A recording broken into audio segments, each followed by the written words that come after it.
All right, what's up, college baseball fans? Welcome to another episode of the 11.7 podcast. It is regional preview episode where all three of us will not only be making our picks for regionals, but also super regionals. We'll pick our Omaha 8, and we will all pick our national champion on this episode. Before we do all of that, we actually have a special announcement from Homefield Apparel. They're sponsoring a competition for just me, Noah, and Dimitri.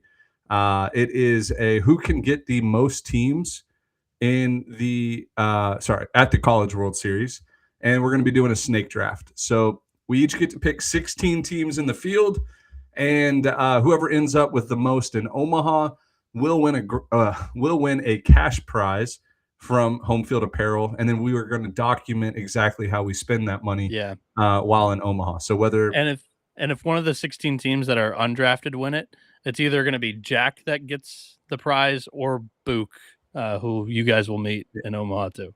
Well, I imagine they're going to be stuck with like a lot of 4 seeds and undeserving 3 seeds, but that'll make it fun too because they can just get to rip on us because they had no say.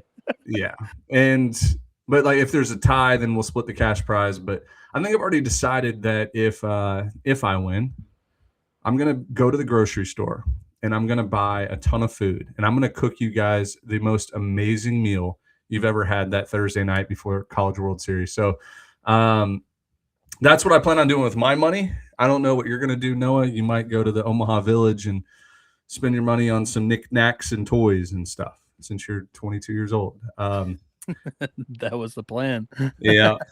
But anyways, we got a time crunch. Dimitri has championship softball tonight. Bang. How are we feeling, Big D? We're ready. We're locked and loaded, ready to go, baby. Are you playing the team that smoked you like 2 months ago? So actually they were in the other side of the bracket, and they got sent to the losers bracket, and they're playing at 6:00. We play the winner of them, and whoever wins has to beat us twice, and they're playing at 6 against another team. We'll see. Best of luck to you, man. Celebrate with some beers tonight too. Yeah, good luck.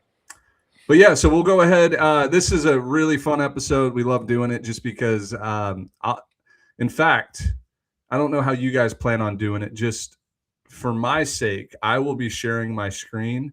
And because I entered the College Baseball Insiders Bracket Challenge, it was $10. Goes to a good cause. They do good work and have an awesome website and all that. And they put together a really good bracket challenge where you pick the winner of each bracket, runner-up in each bracket, and then the grand prize right now, I believe, is $500. Second place gets like $250. Third place $100. And the prize pool, I think, is going to grow the more entries. So if you guys have $10 to spare and want to have some fun, it's collegebaseballinsiders.com/bracket. I'll share my screen. It's just Q and Gris. They're good buddies of mine and Noah's, and I wanted to support them a little bit. They enter our weekend series pick'em, so it's a good way for us to show love going back. But before we do all that, let's do the snake draft. I don't want to spend a ton of time on the snake draft because at the end of the day, we're just listing teams. Does anybody have a preference on the order of the snake draft? I would have don't care drafting position, just rip but it. It doesn't matter. I was hoping someone would take ownership. I'll go first. I'll go last. Strategy-wise, I would like to just go ahead and get the number 1 overall team, UCLA. They're better than last year. Last year they made Omaha, and I feel comfortable with the Bruins going back. So give me UCLA. I'm gonna go with. I guess I'll take the number 2 seed. I'll take Georgia Tech. All right. Even though they scare me. Dimitri, were you wanting to show this graphic the entire time, or are you planning on switching them and showing like Georgia Tech or something? No, we don't have time to keep the graphics on YouTube right now. We're going to be using for our regional pick'ems, so just bear with us for a little bit. We can hide them in the back if we wanted to, but For me, I will with my back-to-back snake picks.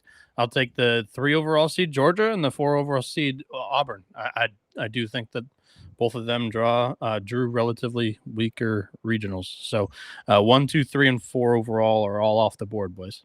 Yep. I'm taking 2 teams I want to see in Omaha now. I'm taking Southern Miss. Oh, I don't have Georgia and Auburn. I'm so sorry. I just broke the snake. Dimitri, it goes back to you. Sorry. I am going to take. Now I guess this is where it gets tricky. How are you already thinking so hard? He was thinking hard on the second pick. Well, because I wasn't really like I didn't have it written down prepared. So deal with it. Deal with Give it. me. We've had 15 weeks to prepare. You know what, guy? Give me the Oregon Ducks. All right, Ducks off the board. I'm taking Southern Miss and Nebraska, 2 teams that I really want to see there in Omaha. So give me Southern Miss and Nebraska. Southern Miss and Nebraska. Wow. All right, back to me. Yeah. Yep. Give me. I cannot believe Florida State, Coastal, NIU, St. John's, Alabama State, Upstate, and Oklahoma State. I can't believe one of them is going to be in Omaha. It's kind of cool. I know. I agree. Dude, give me the Florida Gators. Good pick. I will go with the Texas Longhorns. And you get to go again. Yeah. Give me.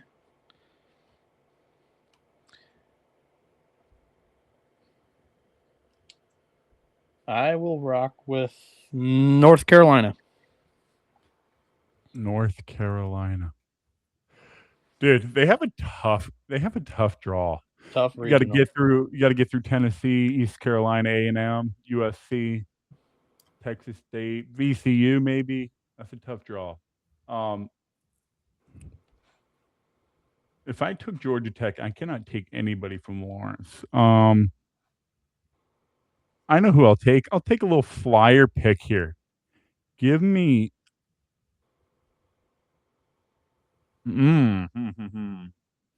Give me. You know what? Give me Wake Forest. All right.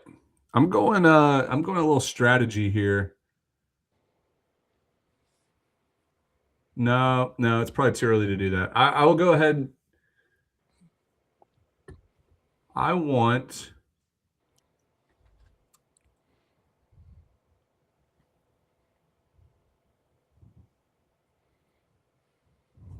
I'm gonna do a strategy. I want Kansas and Arkansas back-to-back picks. Same regional,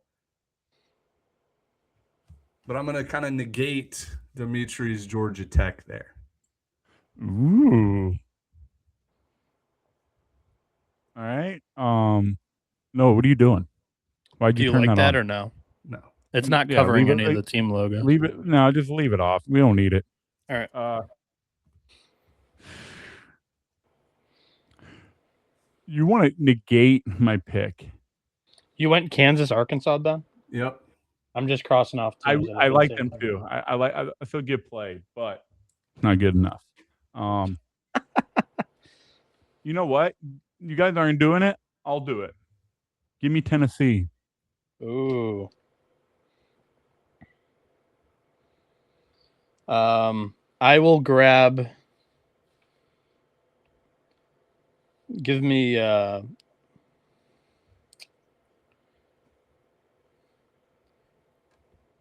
Florida State.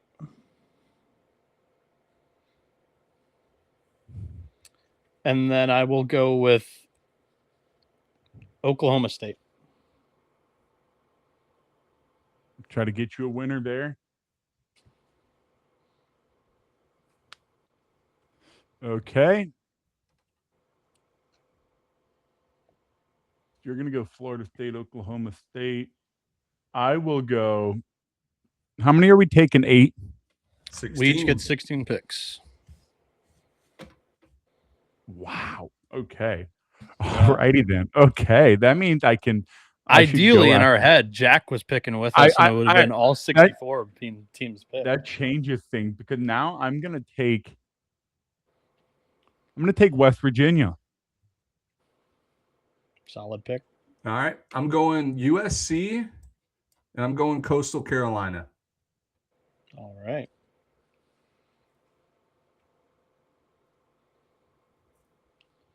Wait, Ben, you're Dimitri going back on the USC court. Coastal, right?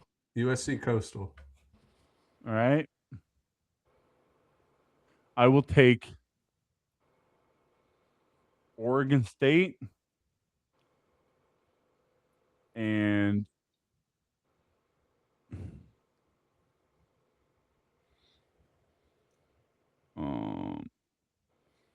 nobody took Southern Miss. Oh, Ben did. Ben took did. Southern Miss. Second All right, I'll pick. take I Oregon think. State, and nobody took Oklahoma. Have all the 1 seeds been drafted, Noah? Yeah, I'm I trying was to about keep to up, ask that. but I may get left behind here. There are 3 1 seeds left. Oh, give me Texas A&M. All right. Wait. So I already took Oregon State. I can't pick again. Sorry. Oh. That does not change who I was going to pick anyway. Noah's the number one A&M hater for some reason. I see the people in the comments blowing him up. Thin You really are. pitching. You are a hater. Thin pitching. Bats. Yeah. Let's do. I'll take Mississippi State and Alabama. All right, Dimitri, you're taking Texas A&M. I'm so mad I didn't have Mississippi State. But just to clarify, I your got to pick, get through Georgia. your pick was A&M. I have All right, Georgia cool. too. I'm going strategy again. Give me Cincinnati and Louisiana Raging Cajuns. Okay.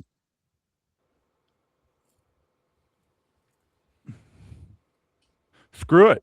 Give me Miami. There you go. Yeah. I like the pick. I think whoever comes out of Gainesville is going to Omaha.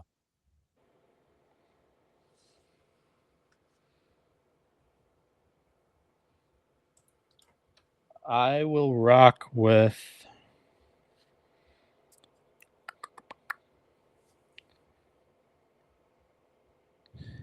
I'll do Ole Miss and Arizona State. That was my next pick. Sun Devils were my next pick. All right. Give me Santa Barbara. All right, and then Gauchos. I'll go 2 of my favorite 3 seeds, East Carolina and Jacksonville State. I like the Jacksonville State pick. Damn it. I wanted Jack State too. All right.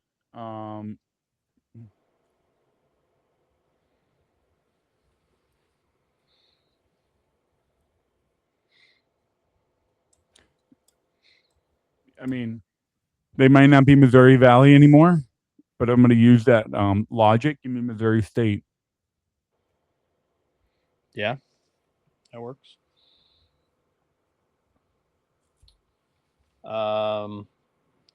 I will take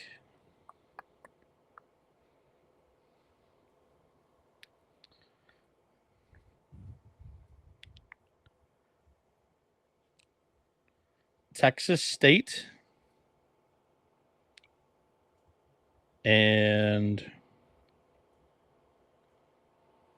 St. John's. All right. Oh, it's Dimitri's turn. Oh, I'm so excited to pick. Texas State and St. John.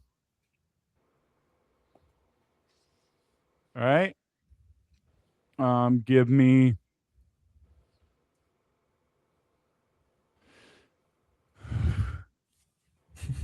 we've made it this far, and Noah This has not might taken be the our game worst yet. podcast segment of all time. Why? So much dead air. I don't know. Why? I'm liking it. Noah hasn't even taken his team yet, which is Yeah, I have Texas State and St. John's. You're on the clock. no. I'm talking about his team. Oh, yeah, that team. All right, give me. Shit. Who do I go with here? Give me ball. No, ew. Give me UCF. I don't know. All right. I'm going with my Tarleton State Texans and the Citadel Bulldogs, two of the hottest teams in the country right now. So glad they made it back to me. All right, give me. I'll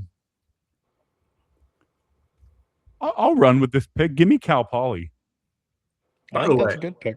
Guys, I'm liking the 3 seeds more than the 2 seeds this year.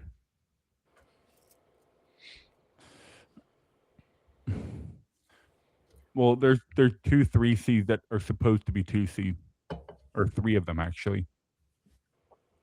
So, all right, Noah, you've got 3 picks left. Me and Ben have 2 each. Yeah. I will rock with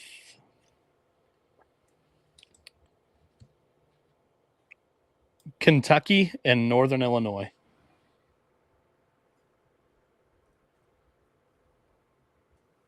Could you imagine the Huskies making an Omaha trip to get you some cash? Come on, Mac.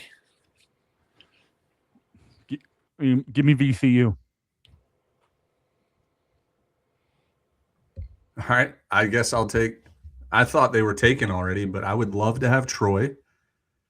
And I would love to have Liberty. All right. Liberty Bibbity. Give me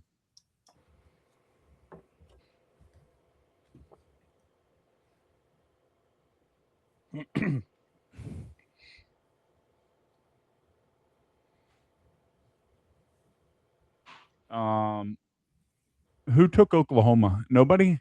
Nobody. Oh, give me Oklahoma. Wow. I just got Oklahoma with my last pick. Second to last, What a right? steal.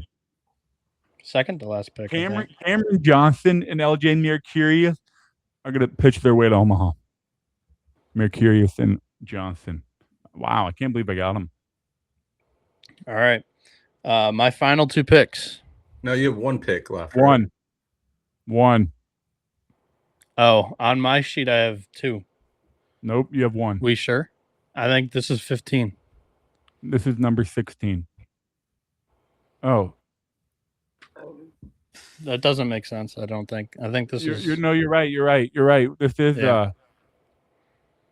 Oh, yeah, I started, so I finished the snake. So you're right. Yeah. Noah has 2. I have 1. Dimitri, you have 1 left. Yeah.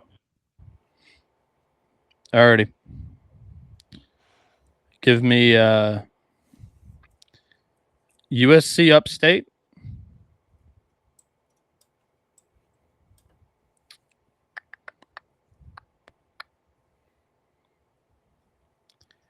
And I will take NC State.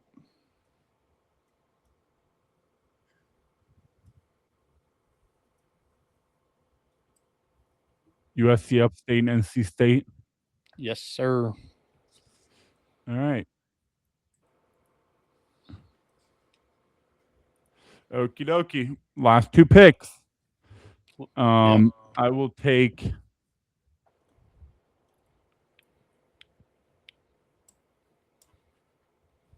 I'm assuming all the 1s and 2s and 3s are done. Nope. So there's 1, 2 out there. If you'd like me to name it. Oh, I know what it is. I mean, there's no way. This team is. There's not 2 getting... 2s actually. Oklahoma, I think, was taken. Yeah, right? Boston College. Boston College is one of them. Virginia Tech's the other. And who? Virginia Tech. Virginia Tech. Oh, and Virginia's left as well. Yeah. Give me the Cavs. Perfect. I'll take Boston College. Bang. That went quicker than I thought it was going to. There we go. 19. That was pretty fast. Perfect. So just to recap, my teams were UCLA, Southern Miss, Nebraska, Kansas, Arkansas, USC, Coastal, Cincinnati, Louisiana, East Carolina, Jacksonville State, Tarleton State, the Citadel, Troy, Liberty, Boston College. Dimitri, rattle yours off real quick. You can read them. All right, Georgia Tech, Oregon, Florida, Wake Forest, Tennessee, West Virginia, Oregon State, Texas A&M, Miami, Santa Barbara, Missouri State, UCF, Cal Poly, VCU, Oklahoma, Virginia. I love your list, by the way. That looks like a winner. Noah has Georgia, Auburn, Texas, North Carolina, Florida State, Oklahoma State, Mississippi State, Alabama, Ole Miss, Arizona State, Texas State, St. John's, Kentucky, Northern Illinois, USC Upstate, and NC State. Looks like the teams that were not selected were Lipscomb, LIU, Yale, Washington State, Holy Cross, Alabama State, Northeastern, Illinois, Chicago. Ryder. Let me get to the other side. South Dakota State, Milwaukee, Lamar. Wow, nobody picked Lamar or Little Rock. Nobody picked Illinois, Chicago either. I said that already. Ryder, yeah, I know. Binghamton, Kentucky. Washington State. I said that one. St. John's, Virginia Tech. Those I are had St. No, John's. it took St. John. Oh, you did go with St. John's. Okay. Yeah. Yeah. So, Did you guys have any strategy that you came in with? Nope, not at all. Game theory, mostly like I'm trying to get a little bit of action in each like super regional area. And I wanted to stack like any regional that I did not get the 1 seed in, I wanted to stack the 2 and the 3, if that makes sense. Yeah, it does. Yeah, I went game theory as well. I was thinking the winning total is 4 because that's half, right? Yeah. So, yeah, I went Georgia, Auburn, Texas, North Carolina, Florida State, just to try to, have a heavy list of 1 seeds, and then focused on specific regionals where I didn't have like as strong of 1 seeds. So I took that entire Tallahassee regional. And I paired it up with the Tuscaloosa regional. So I have 7 of the 8 teams, or 6 of the 8 teams there. The only team that I don't have is Coastal and Alabama State, Ben. That's actually really smart. I bet you end up winning, Noah. I hate my list right now. But if some 3 seeds rattle off and get to Omaha, I feel good about it. Way too many. So Noah, you're guaranteed pretty much, as long as Coastal doesn't make it, you're guaranteed 1 team. No, don't disrespect the Hornets now. Do not disrespect the Alabama State Hornets. Hey, and for the record, I did, before the season, predict a SWAC team. I was thinking Bethune-Cookman would get to a super regional. Yeah. Never know. But hey, the Hornets are hot. They won their conference tournament. Wait, I hate that Noah is basically guaranteed 1 team. I'm a Coastal Carolina fan. He's not. I'm guaranteed 1 with Coastal. What are you talking about? Yeah, the way that I've been picking this year, Coastal's coming out of that. Super. I feel real good. By the way, Dimitri, Quiggs cooked you on Twitter today. I don't know if you saw that. No, I haven't seen what happened. It was you last episode talking about Cam Flukey's not the same as Cam Flukey in 2025. And he put a little montage together for you. It's really good. Oh, I need to see that. And knowing how that come on now. That's just ridiculous. If you think Flukey is the same guy as he was last year, that's just not true. And I will say it's taken totally out of context if he just like said he's not the same guy as last year, because I remember Dimitri explaining that point really well, and knowing how that Coastal fan base and program is, that is already in the locker room and is firing up the boys. Yeah. I mean, I literally gave plenty of context as to what I was talking about. Fucking Quiggs, dude. I'll kick his ass. I hope they make it to Omaha so I can drown him in a beer bag competition. I will bury his ass. Challenge accepted. Bring that ass over here, Quiggs. Bring that ass over here. Bring that ass over here, Quiggs. I'll provide the bats and the beer. You bring that ass over here. That's a great way to put it. All right, boys, we got to focus up. Dimitri, you were going to be picking first since you might have to leave early. So pull up your amazing spreadsheet PowerPoint thing that you put up or built. And the fact that you called it a spreadsheet is disrespectful, to be honest. PowerPoint. So this was Noah's idea, and it was a regional by regional breakdown. If you're on the YouTube, you can see it's very zoomed in. Dimitri gets all the credit on this. Yeah, it's a chart. It was what made him sleep in on selections Monday. Yeah. So it's a chart that has each team, all 64 teams. I guess there's a logo for each team. I'm trying to describe it for the listeners. And then College World Series appearances, regional streak, conference name.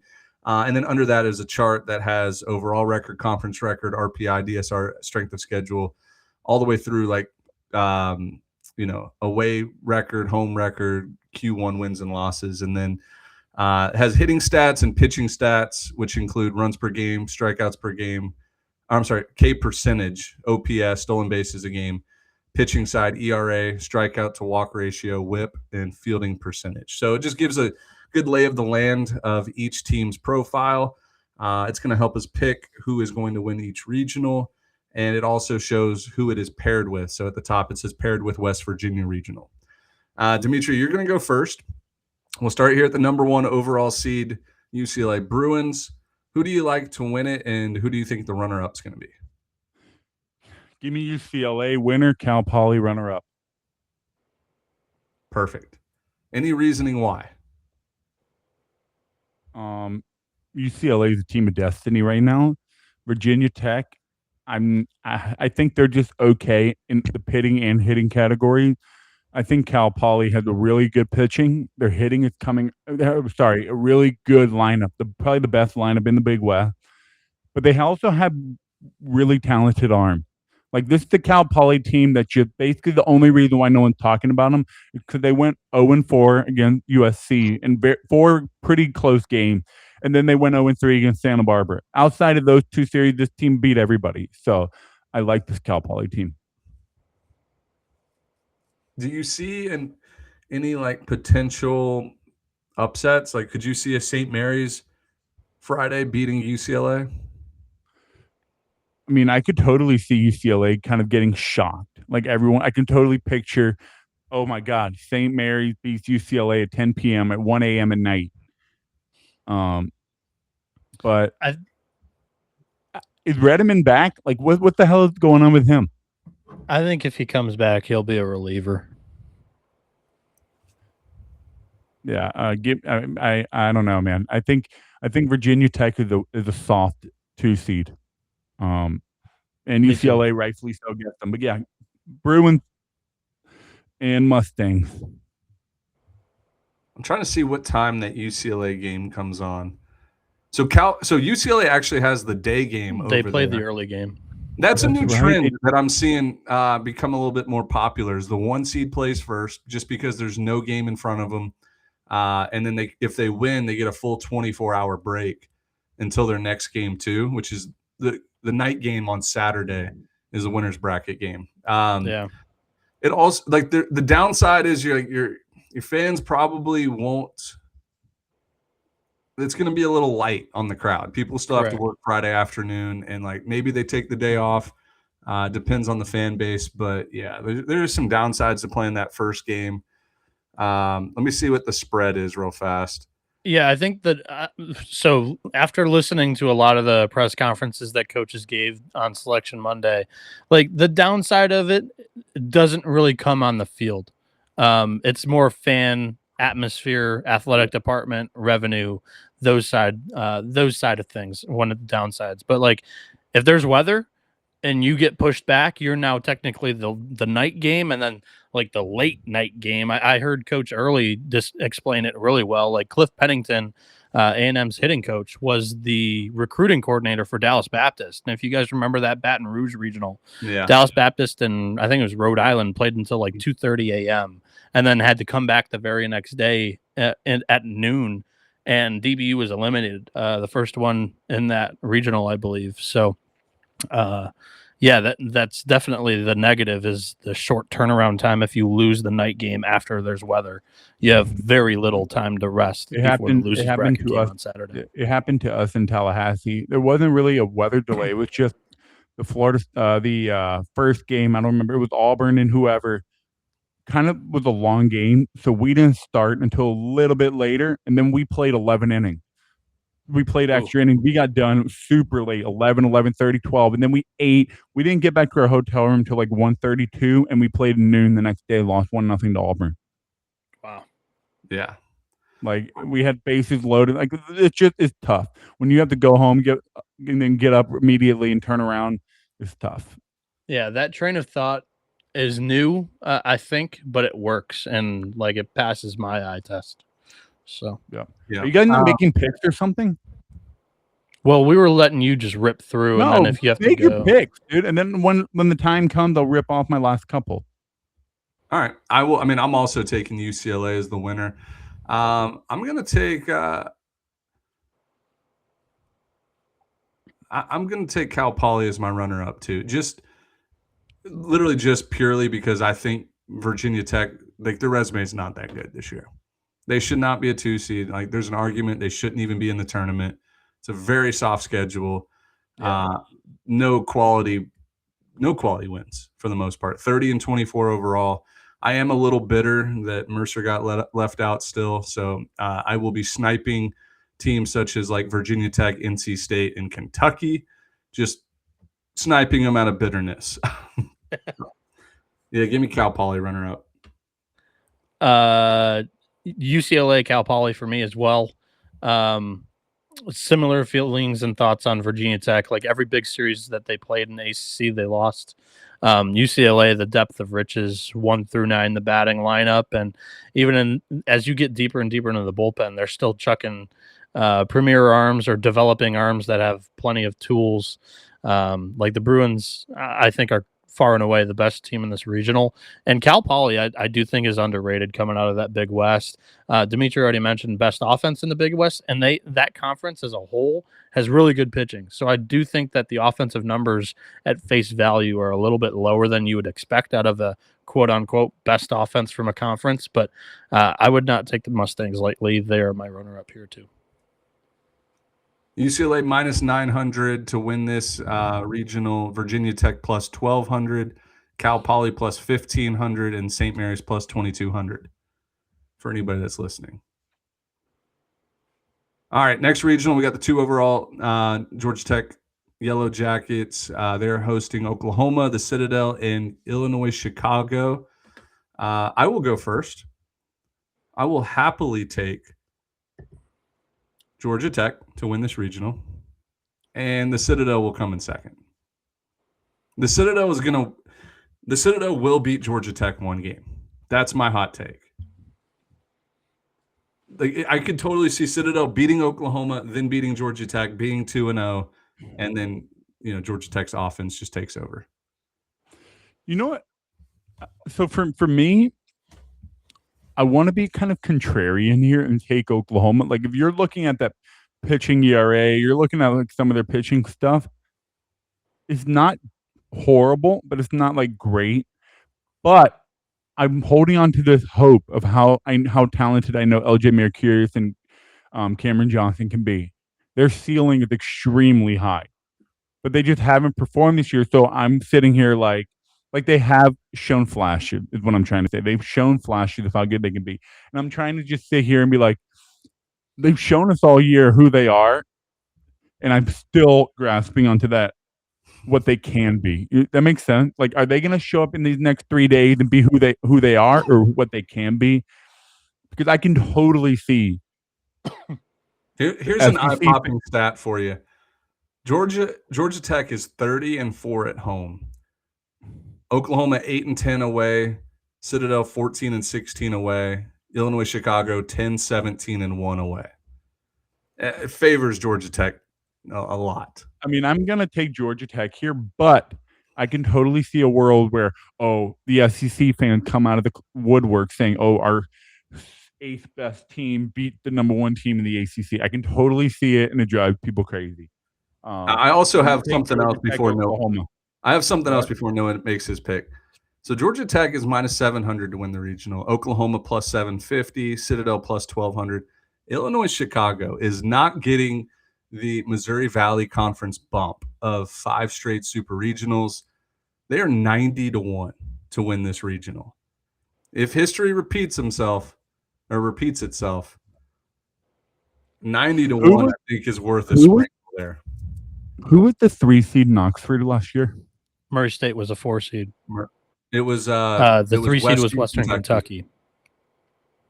Wait, it was Western Kentucky. That was the 3 seed. Mm-hmm. Yeah, I mean, no. Obviously, I know Murray State was the 4 seed. Sorry. But I mean, dude, you were looking at that regional a year ago saying, oh my God, Ole Miss, Georgia Tech, two really good offenses. You weren't even thinking about Murray State. Someone chirped us saying, oh, VCU is not winning a game. I'm like, dude, it happens every year. Like, Illinois, Chicago somehow can come out of this regional. I'm not predicting it, but it's possible. It's more than a 0% chance. I mean, Evansville and Murray State both advanced to a super regional the last 2 years as a 4 seed. Same conference as UIC. It can happen.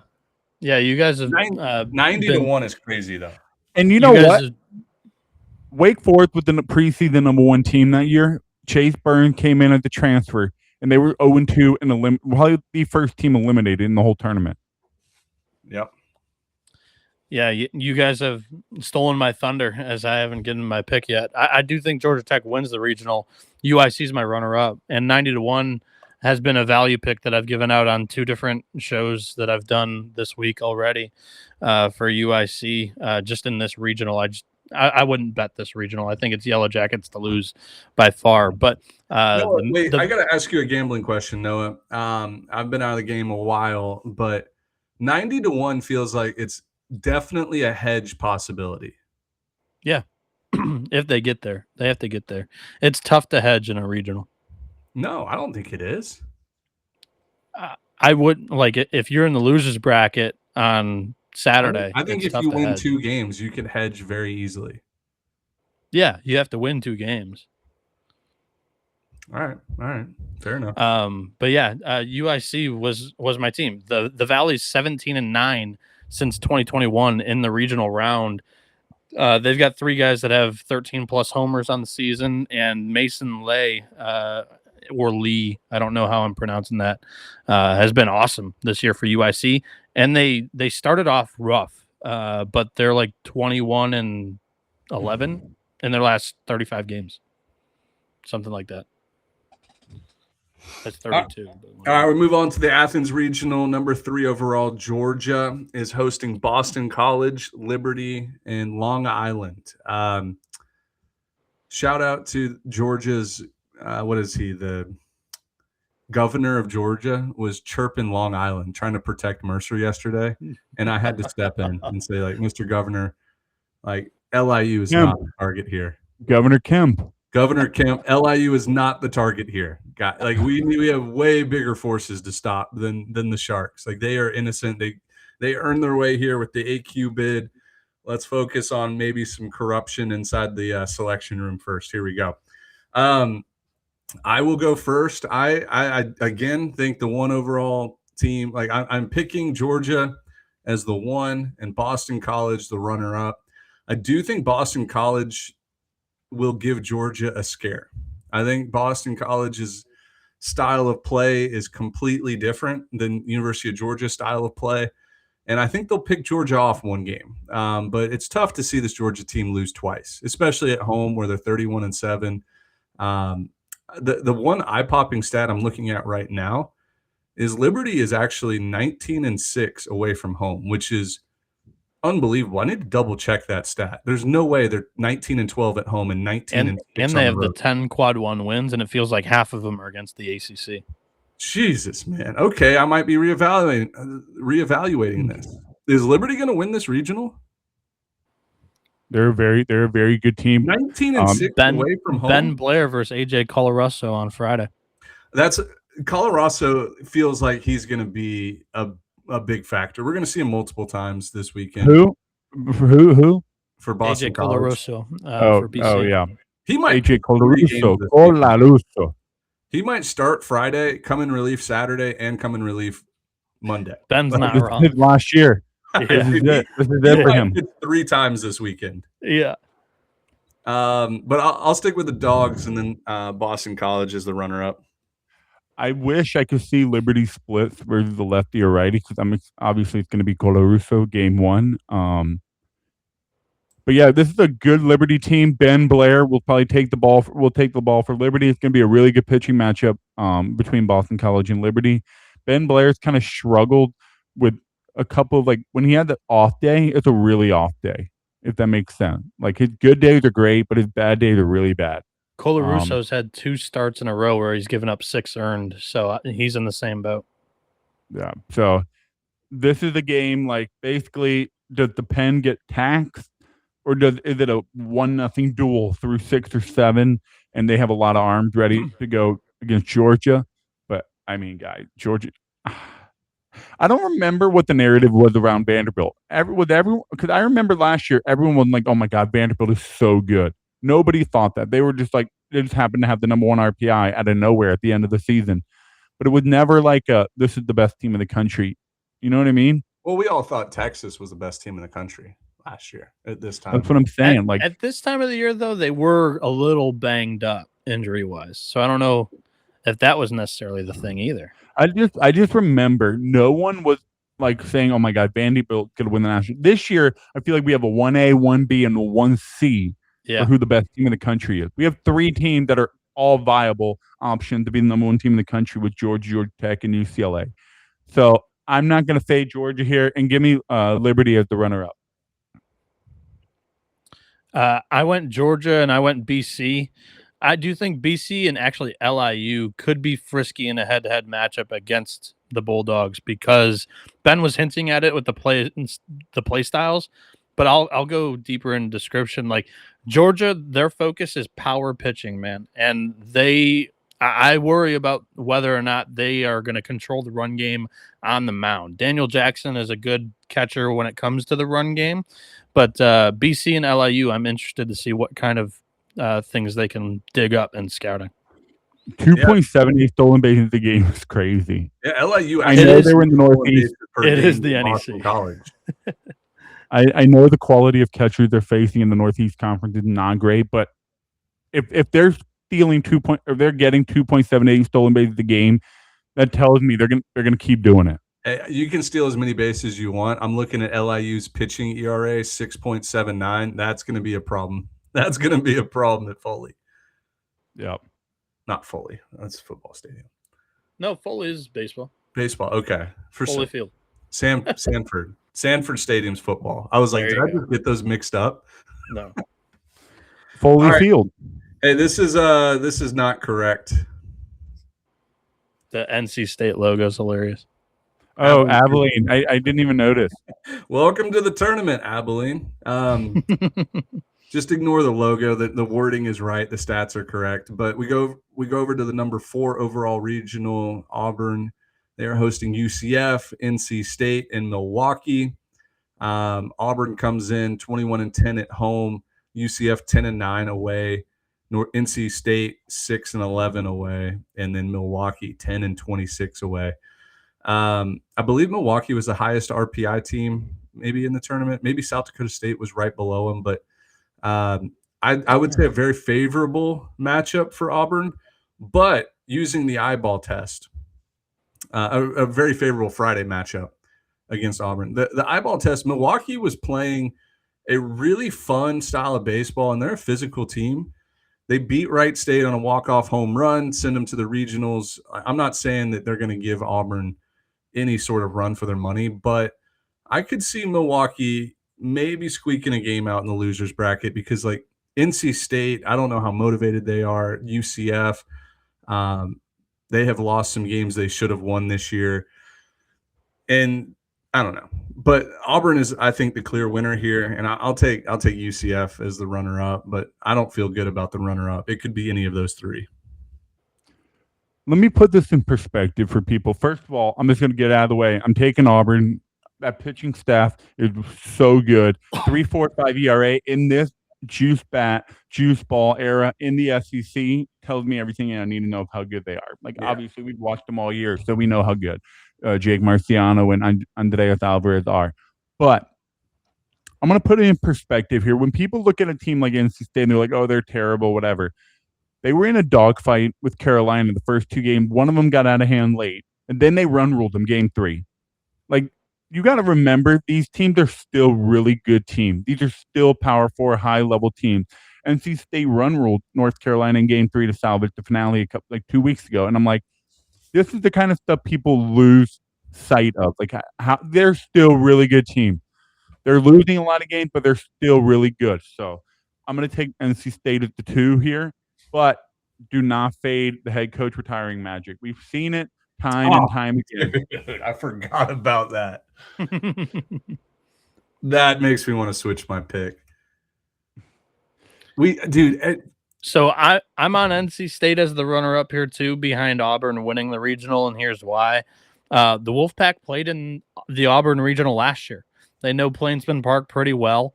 And you go back 3 years ago, I think now, Southern Miss came in with a retiring Scott Berry head coach and won the Auburn regional. But and that's Butch because Thompson of the Ivy League just literally serving it to them on a silver platter. Quake Samford show. spoiled it. Upside down real quick. Quake show. Yeah, so I think I think I like NC State with the familiarity of the ballpark. They have the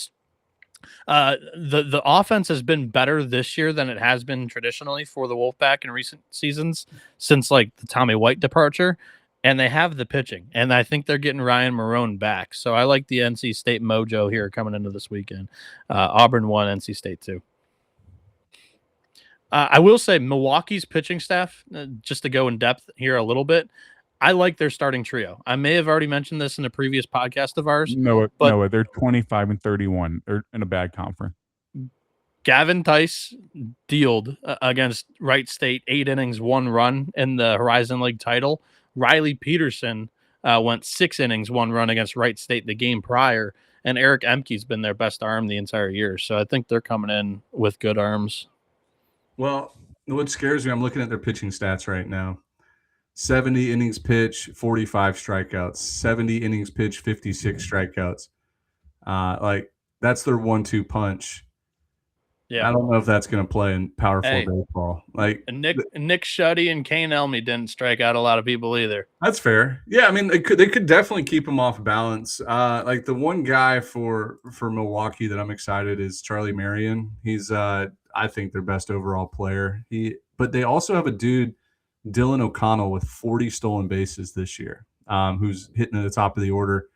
I don't know. Maybe they get frisky, but I think I guess the strategy is usually when you have these lopsided 1 versus 4 matchups, Auburn is not going to be it's not going to be a dogfight game 1. They're not going to have to use their best arms, so they'll have rested bullpen for game 2.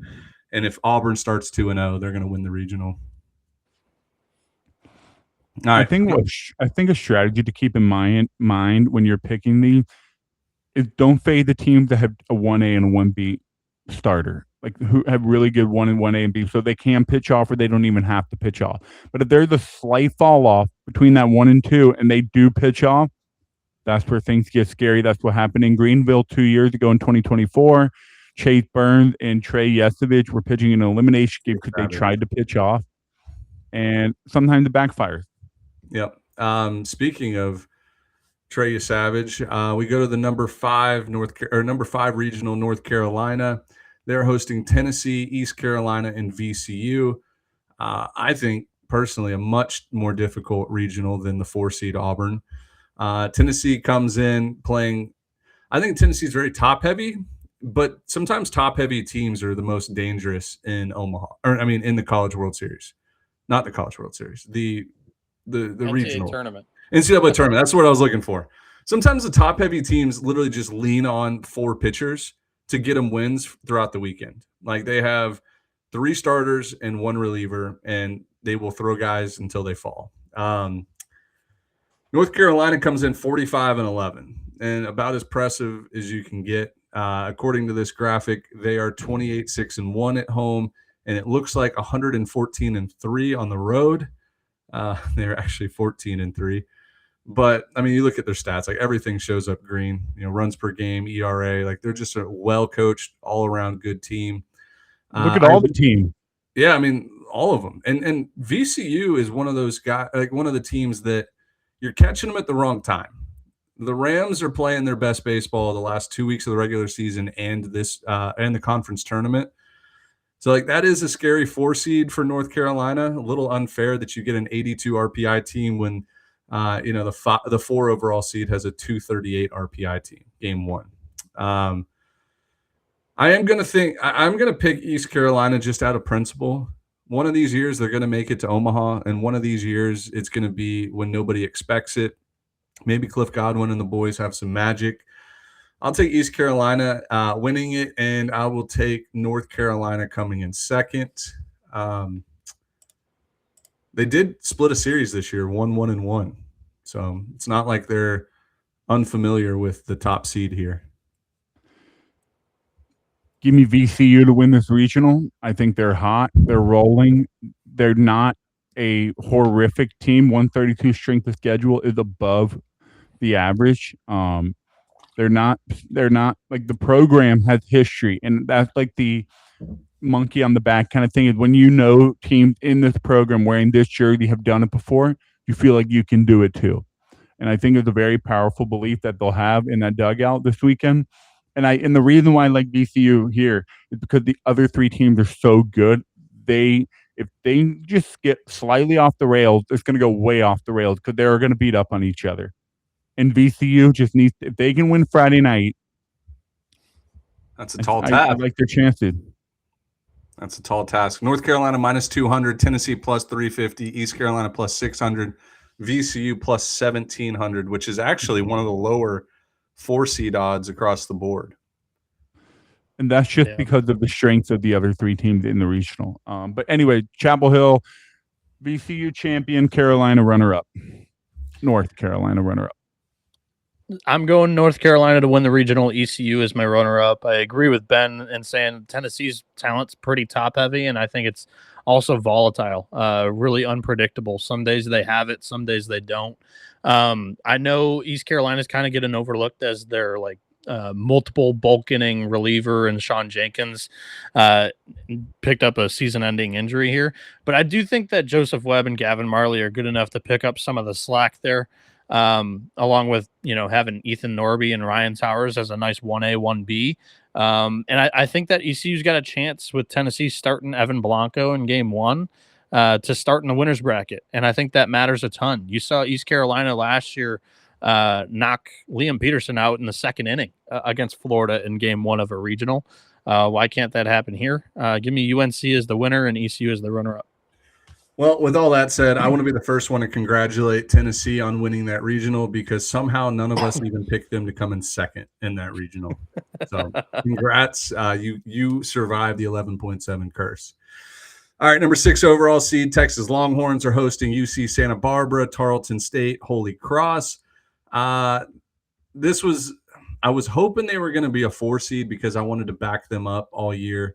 Or not, I wanted them to be my coined 4 seed to make a run in this tournament. But over the last 2 months, really, Tarleton State has captured my heart. I'm going to keep riding the Texans. I think they're a complete team that plays in a very underrated conference in the WAC. The WAC is it's not a cakewalk. Like, the RPI numbers will show it's not a tough conference, but the teams in it are really good. They survived the regular season and the tournament with ease. Give me Tarleton State winning the regional and the Texas Longhorns coming in second. 14-8 road record, by the way, for the Texans. Not bad. So, what do you say? So Tarleton's 14-8 on the road. Yeah, Santa Barbara's 16-7. Get you some of that. Texas 29-4 at home. That's scary. Give me Santa Barbara to win this regional, and here's why. Disch-Falk Field is a pitcher premium ballpark. This Santa Barbara pitching staff in that ballpark, this time of the year where it's a little windy, can blow in, it's just a graveyard. Their lineup doesn't have a lot of power, but they don't strike out. They strike out on at an average pace, if you will. So they just put the ball in play, a lot of open space in that field. You never know what can happen because they don't have the hit bomb to score a run. Two hits can score a run on this field. Single, another single in the gap, maybe a double, guy can score on a long. I'm telling you, they can score some runs. They've been playing on the West Coast. They're used to graveyard ballparks. This is nothing new for them. Give me the Gauchos in Austin and give me the Texas Longhorns as the 2 seed. This was a tough regional for me to pick. I found myself bouncing back and forth between how much I wanted to like Tarleton, how much I wanted to like the Gauchos, and I've loved Santa Barbara all year. I have an 18-1 ticket on them just getting to Omaha. I have a 250-1 ticket on them winning it all. Ultimately, I'm going to go Texas because I did have them as my preseason national championship team and Barbara as the runner-up here. Texas does come in a little nicked up, too much for my liking, but I don't know if Santa Barbara, I don't have enough faith in Santa Barbara's offense to be able to take advantage of it enough, and I don't have enough faith in Tarleton State's pitching and defense to be able to take care of this regional either. So we're going Longhorns with the Gauchos as the runner-up. Yeah, let me say something else here. I am also not a fan of Santa Barbara's lineup, but I will say what I said about Texas field being really big. It'll help them here a little bit because they're not going to string 3, 4, 5 hits together. It's just very rare for them to do that. So they just need space on that field. And of course, I'm wearing the shirt. Start the Omaha propaganda. All right, Let's 7 go. overall seed Alabama Crimson Tide. They're hosting Oklahoma State as the 2, USC Upstate is the 3, Alabama State is the 4. This is where like North Carolina fans should like really be upset because just going through the 4, the 5, the 6, and the 7 seeds, the 5 seed has the worst draw by far. And it's like no disrespect to some of these. Look at the difference. Look at the difference. When you have East Carolina and VCU as your 3, 4 with Tennessee as your 2, and then you get brackets with like Oklahoma State, Upstate, Alabama State, there's a glaring difference in those. But like I mean, BC, yeah. But it is VCU what it is. should be the 4 here, and Upstate should be the 3, or VCU could be the 4 in Chapel Hill, but Upstate should be the 3 there. East Carolina, Yeah, in they're Tuscaloosa. just One of not them has to balanced be flipped. fields. They're not balanced fields. I love the Crimson Tide in this one. I really do think I'm gonna have a hot take here, but like I think Alabama is they're just a streaky team. They play really well at home, and when things are clicking on the mound for them, I do think they're a dangerous team. It felt like this year in the SEC, it was like they get swept, then sweep a team, then win 2 out of 3, then get swept, then sweep a team, then win 2 out of 3. It was an up and down roller coaster. I'll take the Crimson Tide here, and I'll take Oklahoma State as the runner-up.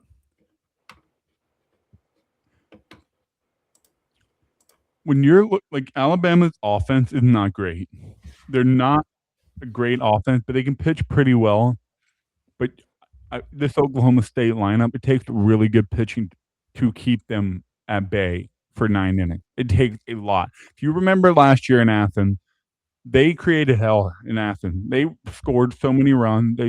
Duke just was hot at the time pitching wise. But yeah, give me Oklahoma State to win this regional. And I wouldn't be surprised if Alabama State scares Alabama. Tyler Fay has been good, but he's also been very rocky, gives up a lot of runs. I like Oklahoma State here, and give me USC Upstate as the runner-up. Ooh. Ooh. This was my favorite bet for a super regional 2 seed to win a regional. Sorry, not a super regional, but yeah, my favorite bet of a 2 seed to win the regional. I got it at plus 190. It's come all the way down to plus 160. Oklahoma State. I think they win this regional in Tuscaloosa. Alabama is the runner-up. I really do think it's a 2-horse race, and Oklahoma State matches up really well. They have by far the better offense between the two, between the Cowboys and Crimson Tide. 1 through 7, honestly. They're batting Colin Brogeman 7, and he's been there, done that. I think he's like a 5th-year senior. But Colin Ritchie, Aiden Miola, Campbell Smithwick, Brock Thompson. And the question on Oklahoma State's the bullpen. Here's the thing. Oklahoma State can rack up the strikeouts. This season, their pitching staff, 33rd in strikeout percentage. Alabama, as an offense, 283rd in strikeout percentage, striking out 29% of the time. Yeah, give me that. Oklahoma State. I think they can pull off the upset in the regional. All right, number 8 overall seed, Florida Gators. I do want to correct myself. I said on the last pod, it felt like every time Florida's a top 8 overall seed, they lose their regional.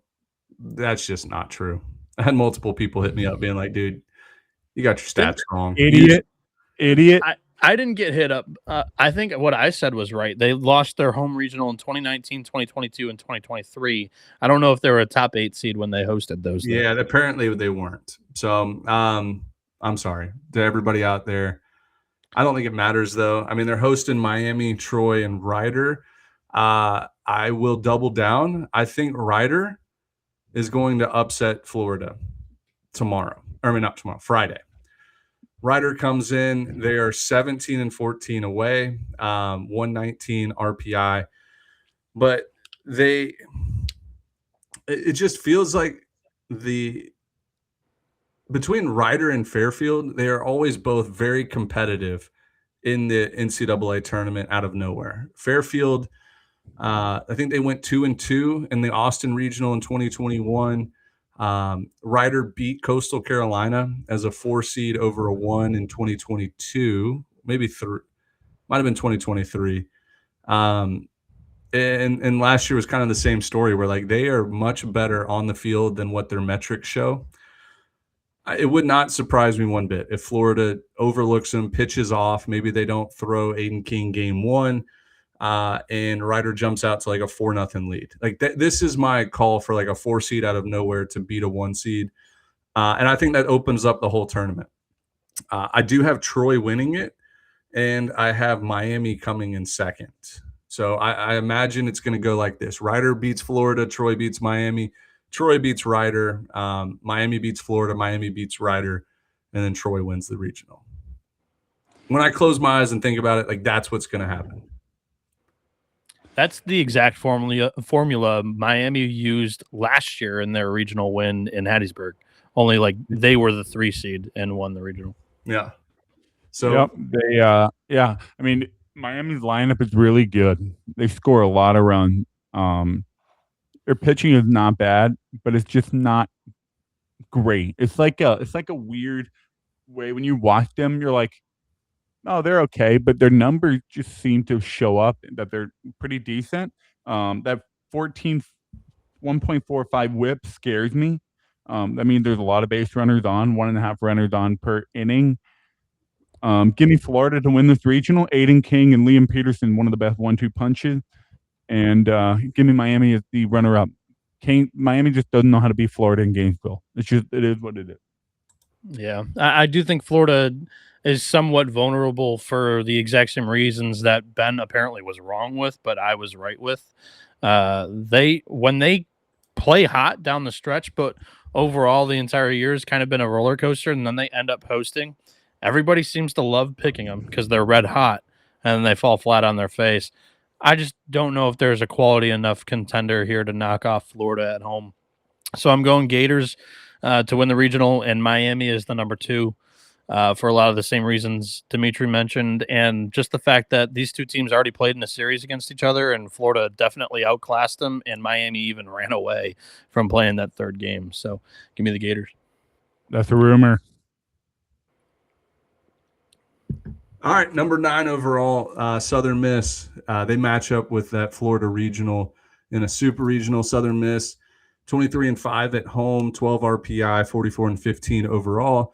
Hosting Virginia, Jacksonville State, and Little Rock. Another regional where I think this is way tougher than some of their foes in that like 6, 7, 10, 11 regional hosts.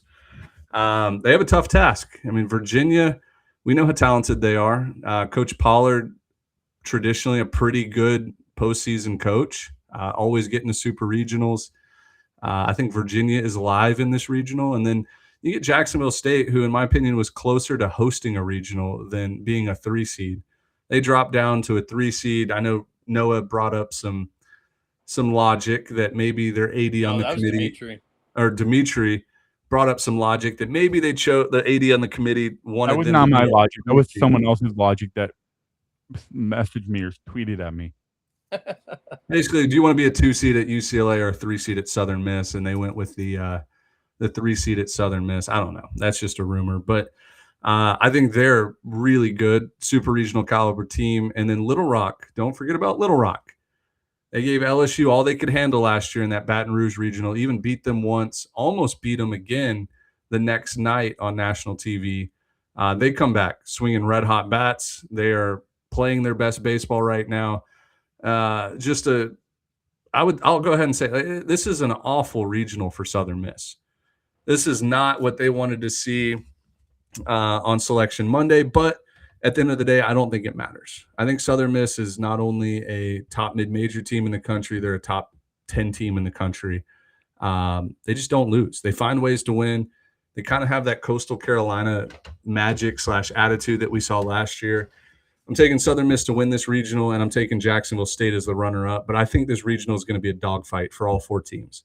Every game's going to be close. You're going to see 6-run leads blown. You're going to see 1-0 games. You're going to get a mix of everything here. Southern Miss and Jack State. Yep.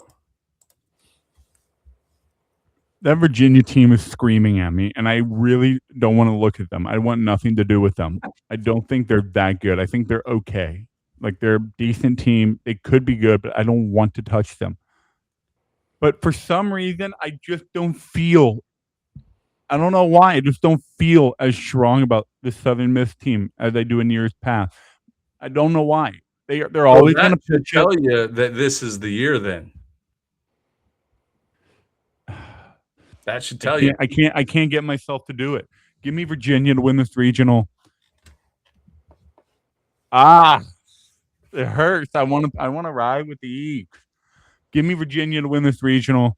They remind me of like a Miami from last year. They were just good but not great, and they just somehow they ran with this regional. Yeah, give me Virginia to win it, and Southern Miss is the 2 seed. Yeah, I said it on our last podcast. I really hated this draw because I've been Team Southern Miss almost the entire year. I picked them to win the Sun Belt after like week 4 or whatever. But Jacksonville State was like my mid-major darling that I'd kind of fallen in love with their team profile, how they pitch it and can hit it. They're a really balanced team, and they did it and swept the Conference USA regular season and tournament titles, and that was a strong league. I think Jacksonville State's heavily underrated. I have them winning this regional with their really good starting rotation, top to bottom lineup that swept Auburn this year. I think that's very loud. Give me Jack State to win and Southern Miss as the runner-up. Dimitri, do you want to rip through these before you have to go to your softball game? I got 10 more minutes. All right. Yeah, guys, I think I really like Jacksonville State here too. They remind me of my Mercer team in the years past. We were just really dominant, but it's so hard to keep that going all the way into the postseason. And they're the time where you just kind of fall flat. And I'm just going to kind of run with that theory with Jacksonville State. They were so good all year. Like, they run-ruled Auburn. We run-ruled Georgia Tech. We didn't run. There wasn't a run rule back then, but we smacked them. We bow raced Georgia. Like, we were really good. It's so hard to sustain that consistency all year. And I'm just kind of going with my gut there. Yep. Dimitri, go rattle off your last 7 picks there. All right. 7 picks in 10 minutes. Let's see if you can do it. Tallahassee Regional. All right, Ben, you want to just open them and then I'll make my picks? Yep. Florida State Regional. We have Florida State hosting Coastal Carolina, Northern Illinois, and I think both Noah and I agree with this, a dangerous 4 seed in St. John's. Florida State 27-4 at home. Loud number there. Coastal Carolina 14-8 on the road. Northern Illinois sneaky 19-12 away from home. And then St. John's 18-12 away from home. So you have 3 teams with a winning record away. Make your pick, Dimitri. Who do you like here? Give me Florida State at home. I do like their pitching. Abraham is back this weekend, which is a big-time development for them. So give me the Noles at home and give me St. John's as the runner-up. All right. And that one was paired with that Alabama regional. All right. We got Oregon hosting Oregon State, Washington State, and Yale. Oregon 23-5 at home. Oregon State, look at this, 15-12 away, opposed to their 21-6 home record. Washington State 14-16 away, and then Yale 12-8-1. This is matched up with the Texas regional there. Who do you like? Give me Give me Oregon at home. I think the PK Park crowd is going to be electric. They are doing everything they can to get the young kids in there, getting the students in there for a loud environment. And then I do think Yale is going to be overlooked by a lot of people in this regional.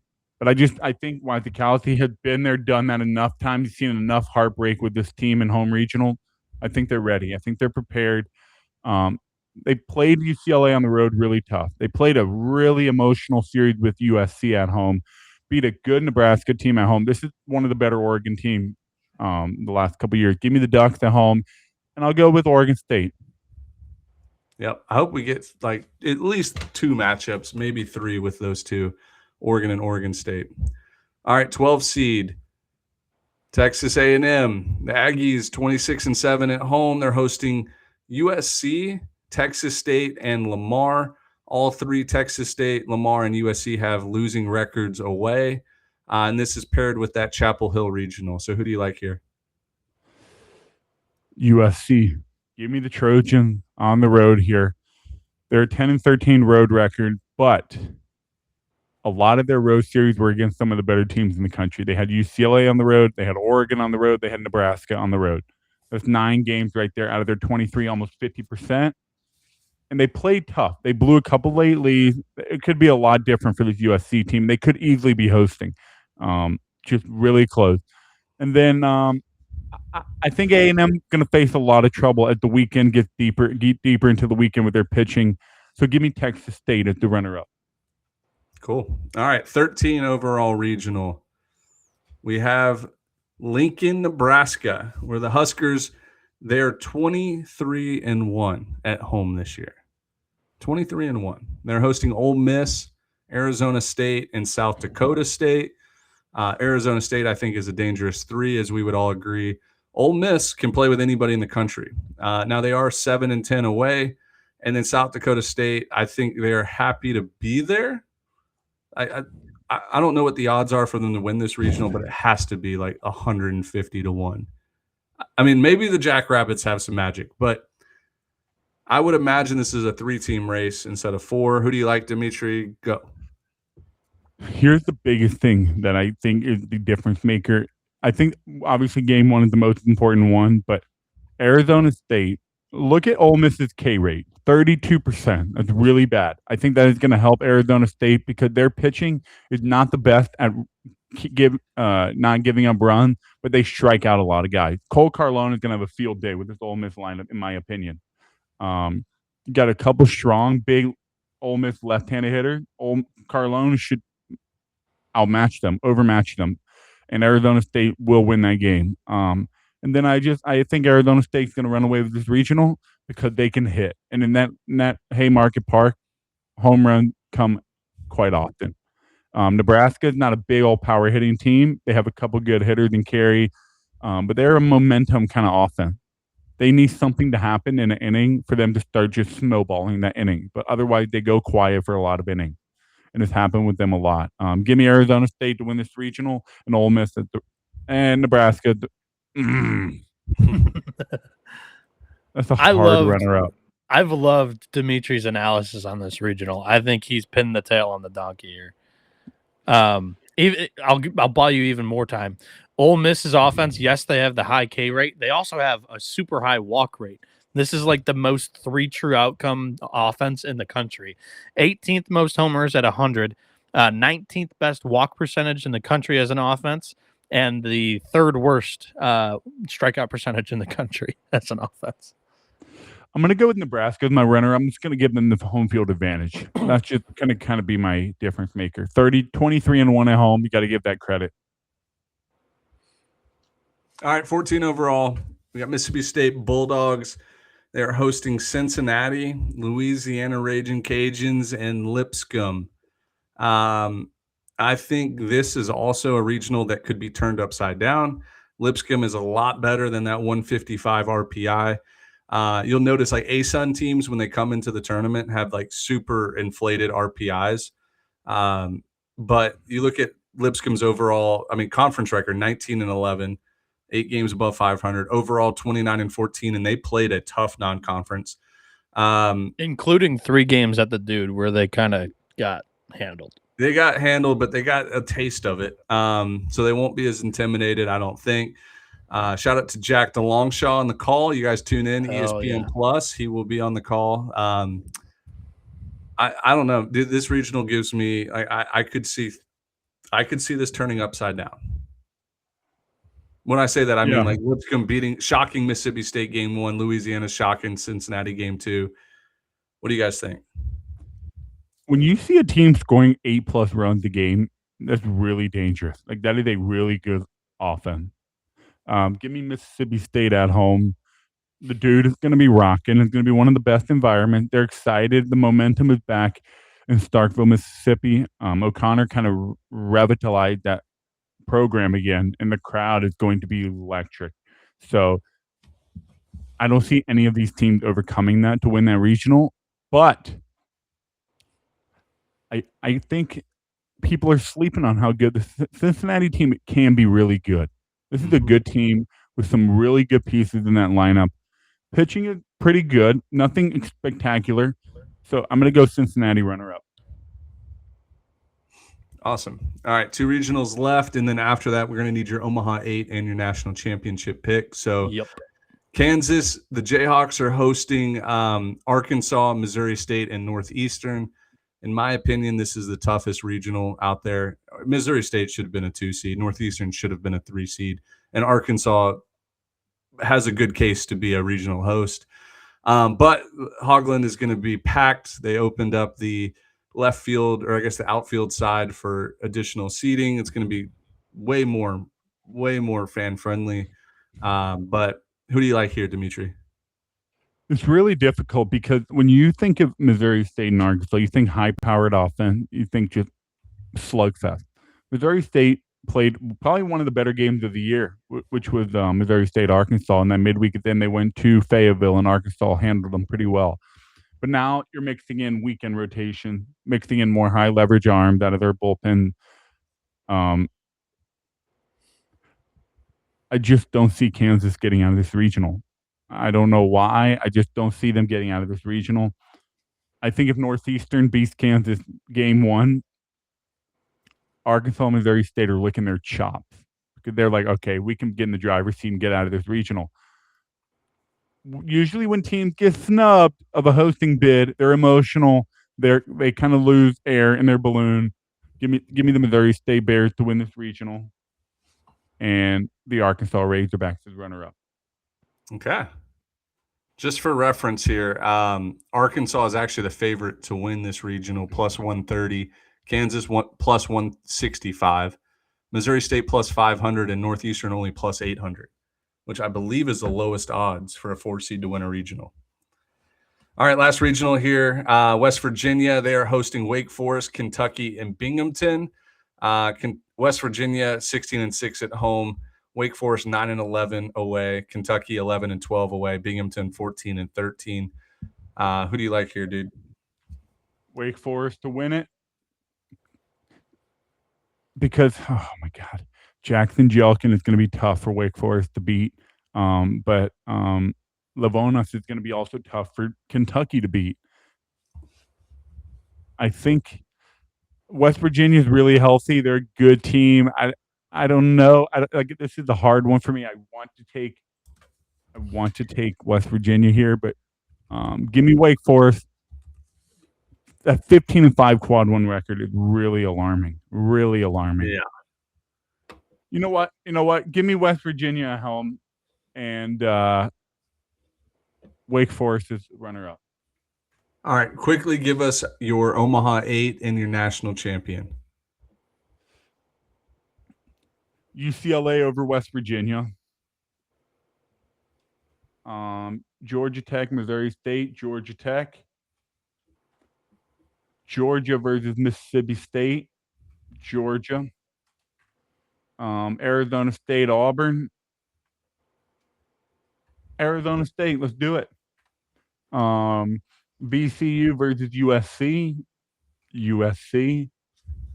Oregon versus Santa Barbara. Ooh, Santa Barbara they lost 2 out of 3 to Oregon on the road. That was a really close series. Yeah. Give me Oregon. I think they finally get over the hump and they make their way to Omaha. Florida State, Oklahoma State.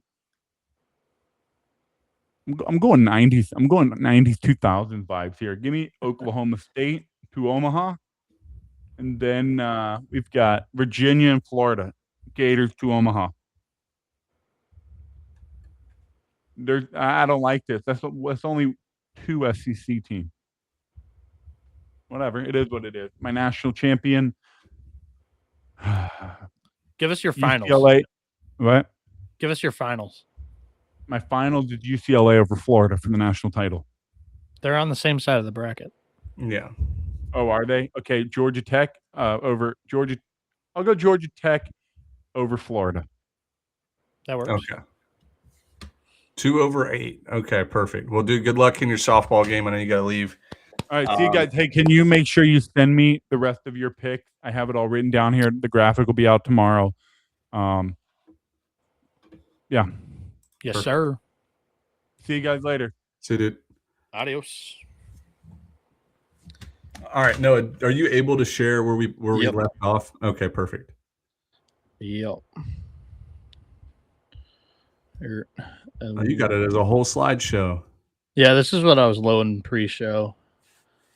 There we go. We were at 10. All right. So we have Just because Florida- we won't be able to ticker Dimitri's images when he's gone. You know what I mean? Perfect. That's fine. All right. So we have Tallahassee Regional 10. They are, or 10 overall seed. Florida State is hosting. Coastal Carolina is the 2. Northern Illinois is the 3. St. John's is the 4. I went ahead, I think last episode, and picked Coastal Carolina as my 2 seed to advance.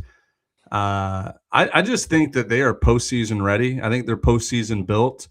Nothing is going to excite them more than just an 0-0 record after the last few weeks. They struggle down the stretch, but they get new life. It just seems like this is a perfect regional for them to sink in at, and really play their style of baseball. They're not going to have to outslug teams. They're not going to have to, put up 15 runs like some of the other regionals there. I like Coastal Carolina to win it. I think Florida State takes them to a winner-take-all game, one way or the other. I think we're playing on Sunday. I'm sorry, Monday. Give me the shots though. Who's your runner-up? Florida State. Okay. I hate how you stole the one last infinity stone that I needed for this super regional, because I've got Alabama, Oklahoma State, Upstate, and the other side of the bracket, and then Florida State, NIU, and St. John's here. So that's the one out that I can't have. But I don't necessarily mind it, because I've watched Kevin Schnall's press conference after the regional draw was announced. It didn't sound like a guy that has total confidence in the group and the bunch and the way that they've been playing right now. And we also know that South Carolina job is looming over this entire program right now. And they haven't played well the last 3 weeks. They lose the Sunday game, the 2 series ago. They lose the Louisiana series, and then they get bounced from the Sun Belt Conference tournament a little bit earlier than we thought. And Louisiana beat them twice there too. So it's the way that Schnall was telling, here's how we get out of this slump is you got to get to first base. And you know Schnall too, and how he was talking last year in Omaha. Here's the thing. Florida State, 74th in walk percentage, on the mound. It's relatively good. Northern Illinois walk percentage, 48th, also relatively good. St. John's, 79th. I don't think Coastal's going to get as many free passes that these typical power pitching staffs are willing to give them, or just hit them with pitches. So I think that's really tough for this year's Coastal offense, because the power is still not really there. Only 60 home runs on the season. So I think Florida State gets out. I think the pitching's elite and the offense is good enough. And St. John's is my runner-up here. And we've talked about St. John's before. They started the year 1-11. They sucked in non-con. But then in Big East play, they went 10-3 against the top 3 teams in the league, Creighton, UConn, and Xavier. So I do think that this is a dangerous team with a pitch to contact offense that has really good stats. So and experience. I'm on the Johnnies as the runner up here. I think if you switched St. John's as the 3 seed and Northern Illinois as the 4, nobody would blink an eye. Just because it feels like St. John's actually has. I mean, they won the Big East and they won the Big East tournament. Northern Illinois was the 4 or 5 seed, the 4 seed in the MAC tournament. 3 seed. 4, I think. Were they the 4? They played Miami, Ohio game 1. What was Red Hawks just a 1 seed? Because it was just a 4-team tournament. Okay. That's not true. It was a 6-team tournament, I'm pretty sure. Maybe you're right. Now you have to. Now I gotta Google the MAC tournament. Maybe you're right. I remember like Western Michigan and Toledo. The MAC used to be a 4-team tournament. I can't remember. I gotta just look this thing up now. All right, 3 versus 6, 4 versus 5. Toledo was the 3. Northern Illinois was the 4. You were right. The 1. I was like, dude, I swear I remember seeing like Western Michigan and Toledo in that tournament. Toledo played for the championship with NIU. Neither Kent State or Miami, Ohio got there. I know. But yeah, no, I think that's another regional that's like anything can happen. Like I could see a case where Northern Illinois, is in the championship game against Florida State or whatever. Like it's just any of those 4 teams can win it. But looking at it, I mean, Florida State 27-4 at home. That's pretty with a team ERA of 4.07. That's going to play. Yeah, that is 13th best in the country. Yeah, it's really good. All right, let's move on to the 11. Oregon, Eugene, Oregon. So if you hover over that slideshow, you can manage the arrows if you want to. Oh, really? Yes, you can. Oh, perfect. There we go. 11 overall, Oregon Ducks hosting their in-state foe, Oregon State Beavers, as the 2. Washington State wins the Mountain West. Mountain West. Oh my God, I almost just forgot what conference they were in. Well, they're not a typical MWC team, and they won't be there next year. Actually, fun fact, Oregon State and Washington State will be in the same conference next year. So this was the only year they could shove them into a regional together. And they did a good job. And then they have Yale as the 4 seed. Team profiles here. We have Oregon 23-5 at home, scoring 7.22 runs a game. They do strike out a good bit, 25%, but you've seen some of the power bats that they have anchoring that lineup. It is a big physical lineup. Like it is a athletic SEC style baseball team.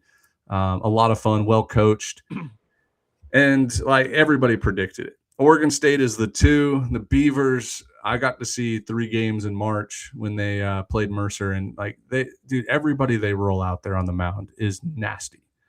Dax Whitney obviously got a lot of the shine. Ethan Kleinschmidt got the silver medal in that rotation, but it was every bullpen arm that came out there. It was 95 with run. It was bowling ball sinkers. It was high IVB or IVF. What is it? You got it right the first time. Yeah, IVB. What is I think IVF. Induced vertical break. I think IVF is a pregnancy term, if I'm not mistaken.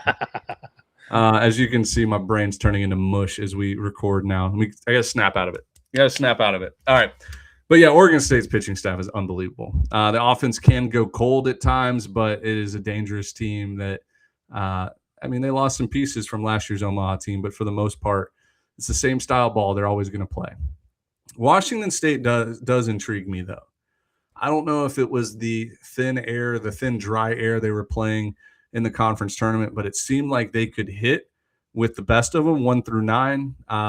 Washington State, let's be honest, like they're a Pac-12 team still. Like they probably recruit really well in state and the JUCOs all around there. I haven't looked at the roster breakdown, but another team that's just physically looking like a Power 4 team. Then you get Yale. We do see Ivy Leagues make some noise typically in these tournaments, and Yale does have a marquee Friday guy. He's not having as good of a year this year as he did last year, but Jack Oman can show up and he can win a ball game himself. It's a tough Friday game for Oregon. They lost the Friday game last year as the 1 seed to Was it St. Utah Mary? Valley. Utah Valley. I almost said St. Mary's, but St. Mary's knocked off Oregon State. that's right. They both lost their opening game last year. Yep. But anyways, I say all that. I do think Oregon State wins this regional, and I'm tempted to back Washington State here. Like I watched almost every inning of that Mountain West Conference tournament just because it was free, it was streamed, it was really good broadcast. There's something about it that thinks I think this Washington State team is dangerous. You know what? Actually, I'm going to do this. Game theory. Beaver fans are going to hate me for this. Game theory, though. 99.9% of people are either going to take Oregon or Oregon State to win this regional. Yeah. I'm going to trust my gut here, and I think Washington State is much better than they're getting credit for. They have to – I mean, their RPI is inflated because they play in a conference that's not all that great. Yeah, give me Washington State to win this, and I'll take Oregon State as runner-up. I'm going with Oregon. I think they've got the best mix of offense and pitching, and specifically the power hitting is unmatched by any of the other teams here. Oregon has 102 homers on the year, which is 16th. Oregon State ranks 142nd. Wazoo ranks 248th, and Yale only has 23 on the year, which is 300th. Mix in Oregon kind of figuring it out on the mound, like Cal Scolari, Will Sanford, and Miles Gastala have been really good. Colin Clark, whether he's been starting or relieving, has kind of had smoother ride in the last month here. But I do think that Oregon State's going to be a formidable opponent for Oregon.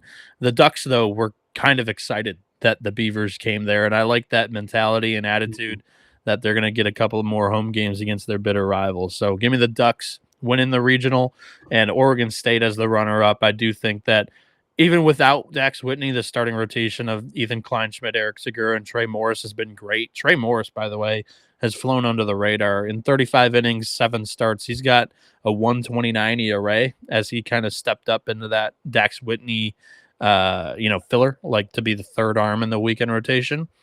And the bullpen's been really solid. It's just how long can they sustain like jumping up in one role of responsibility. And down the back half of the year, the schedule wasn't as tough as I think 2 or 3 games against Oregon is going to be this weekend. So we'll see what happens. I like the Ducks over the Beavers. I just want to make it clear. I like the Beavers over the Ducks in this regional, but game theory is making me take Washington State. Washington State could go 0-2. I don't know. But when I see brackets being filled out, it's always Oregon or Oregon State. 1-2, 1-2, 2-1. Maybe Yale picks off Oregon game 1 and Washington State wins. And I don't know. Maybe the reverse of or not the reverse, but an identical scenario to like 2024 Auburn. That regional with Penn as the 4 seed, Samford as the 3 seed. We'll play with that. All right. Next regional here, we have the 12 overall seed Texas A&M Aggies. They're hosting USC is the 2, Texas State is the 3, Lamar is the 4. Another just gut instinct. I think too many people are big on Southern Cal and too many people are big on Texas State and Lamar as a 4 seed. I'm going to take Texas A&M just out of pure respect for what they did this year. I know they're banged up, but the offense is, when it's clicking, it's really fun to watch. Anchored by some leadership that's been around for a while, and you sprinkle in a few freshmen that are frisky. I'll take the Aggies to win it, and then I'm going to take Texas State as the runner-up. I think Texas State actually is way more offensive than, like, I don't know. Like, I think the numbers don't show how offensive they are. Streaky team, 6.85 runs a game, 27 strikeout percentage. On paper, that looks like Mason Edwards is going to carve him up. But righty-heavy offense. I just see Texas State as one of the last 4 teams in making some noise in this. They're comfortable playing in College Station. And it wouldn't surprise me if Lamar, either Texas State or Lamar, will be in that championship game with Texas A&M. Shout out Will Davis taking the U of H job. I think that's the perfect hire. Maybe the boys play extra hard for him before he leaves, and maybe he takes some players with him. I don't know, but this regional, I think too many people are underestimating the Aggies. I'll take Texas A&M here. Yeah, I think you bring up an interesting talking topic, at least, because we don't normally see that in baseball, where the head coach kind of already has the announced next destination, right? But 2 years ago, we saw it in the NCAA basketball tournament with Will Wade, head coach of McNeese, Yeah. out of the Southland. Like, they announced that he was going to take the NC State job, and it was like, why hide it? With that mentality, that like trying to hide it just only creates more distractions, more drama, more conversations around the topic. Just get it out of the way now that it was announced or whatever. So I'm interested to see how that goes. But if you asked me to power rank all 16 hosts in the order of which team is most likely not to win their home regional, A&M would be power ranked number one for me. I don't think that this team is healthy at the right time of the year. You look at Nico Partita, Boston Kellner, Chris Akopian, go down the order in the batting lineup, and then Aiden Sims has been their best starting pitcher all year. He's also not 100% healthy, and they don't even know if he's going to be starting in a game this weekend. So I have serious questions on the health of the Aggies, and unfortunately, it is what it is. I already thought it was a thin pitching staff to begin with. So I'm going USC to win the regional over Texas State. I think that USC's stellar pitching staff will carry them to a regional victory here.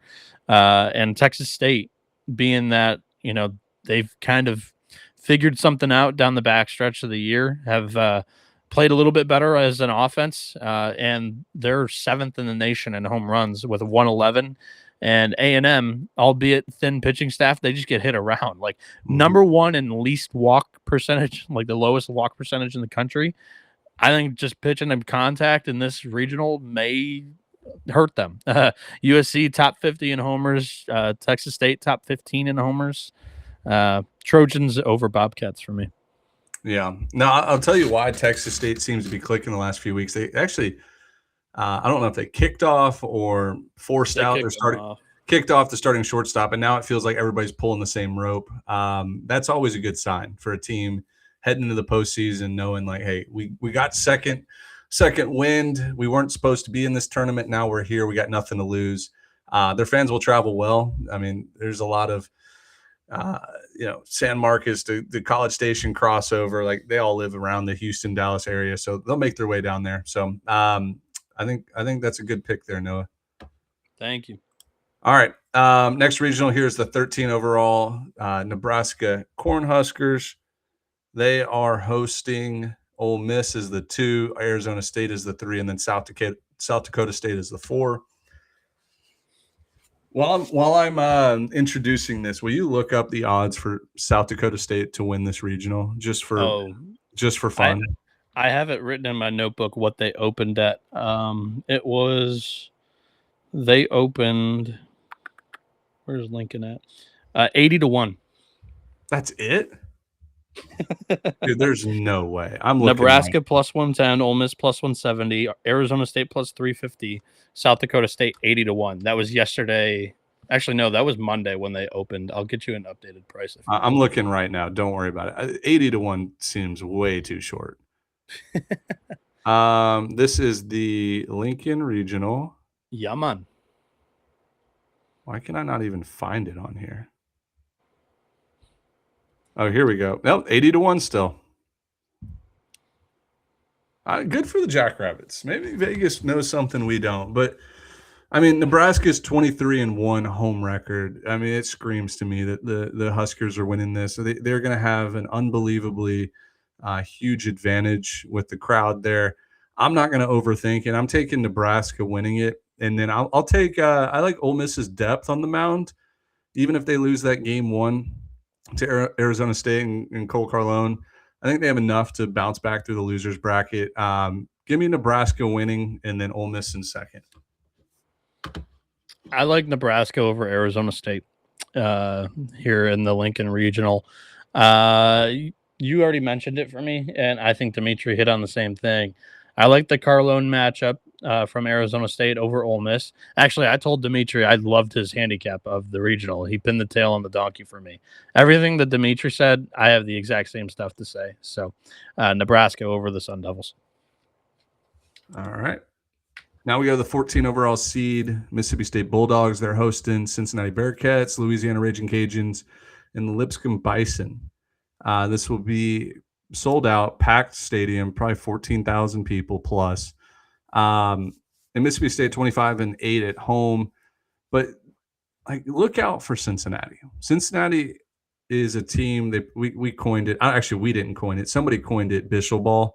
I don't know who deserves credit there, but it fits. They all play to an identity. It does have some power. It's not just a small ball team. They have Quentin Coates, 20-something homers, 28 homers around there, plus some other guys in the lineup with some juice. Pitching, you get Nathan Taylor throwing Friday, really good arm, somebody that can keep a team like Louisiana off balance and off balance on the base paths as they almost steal 2 bases a game.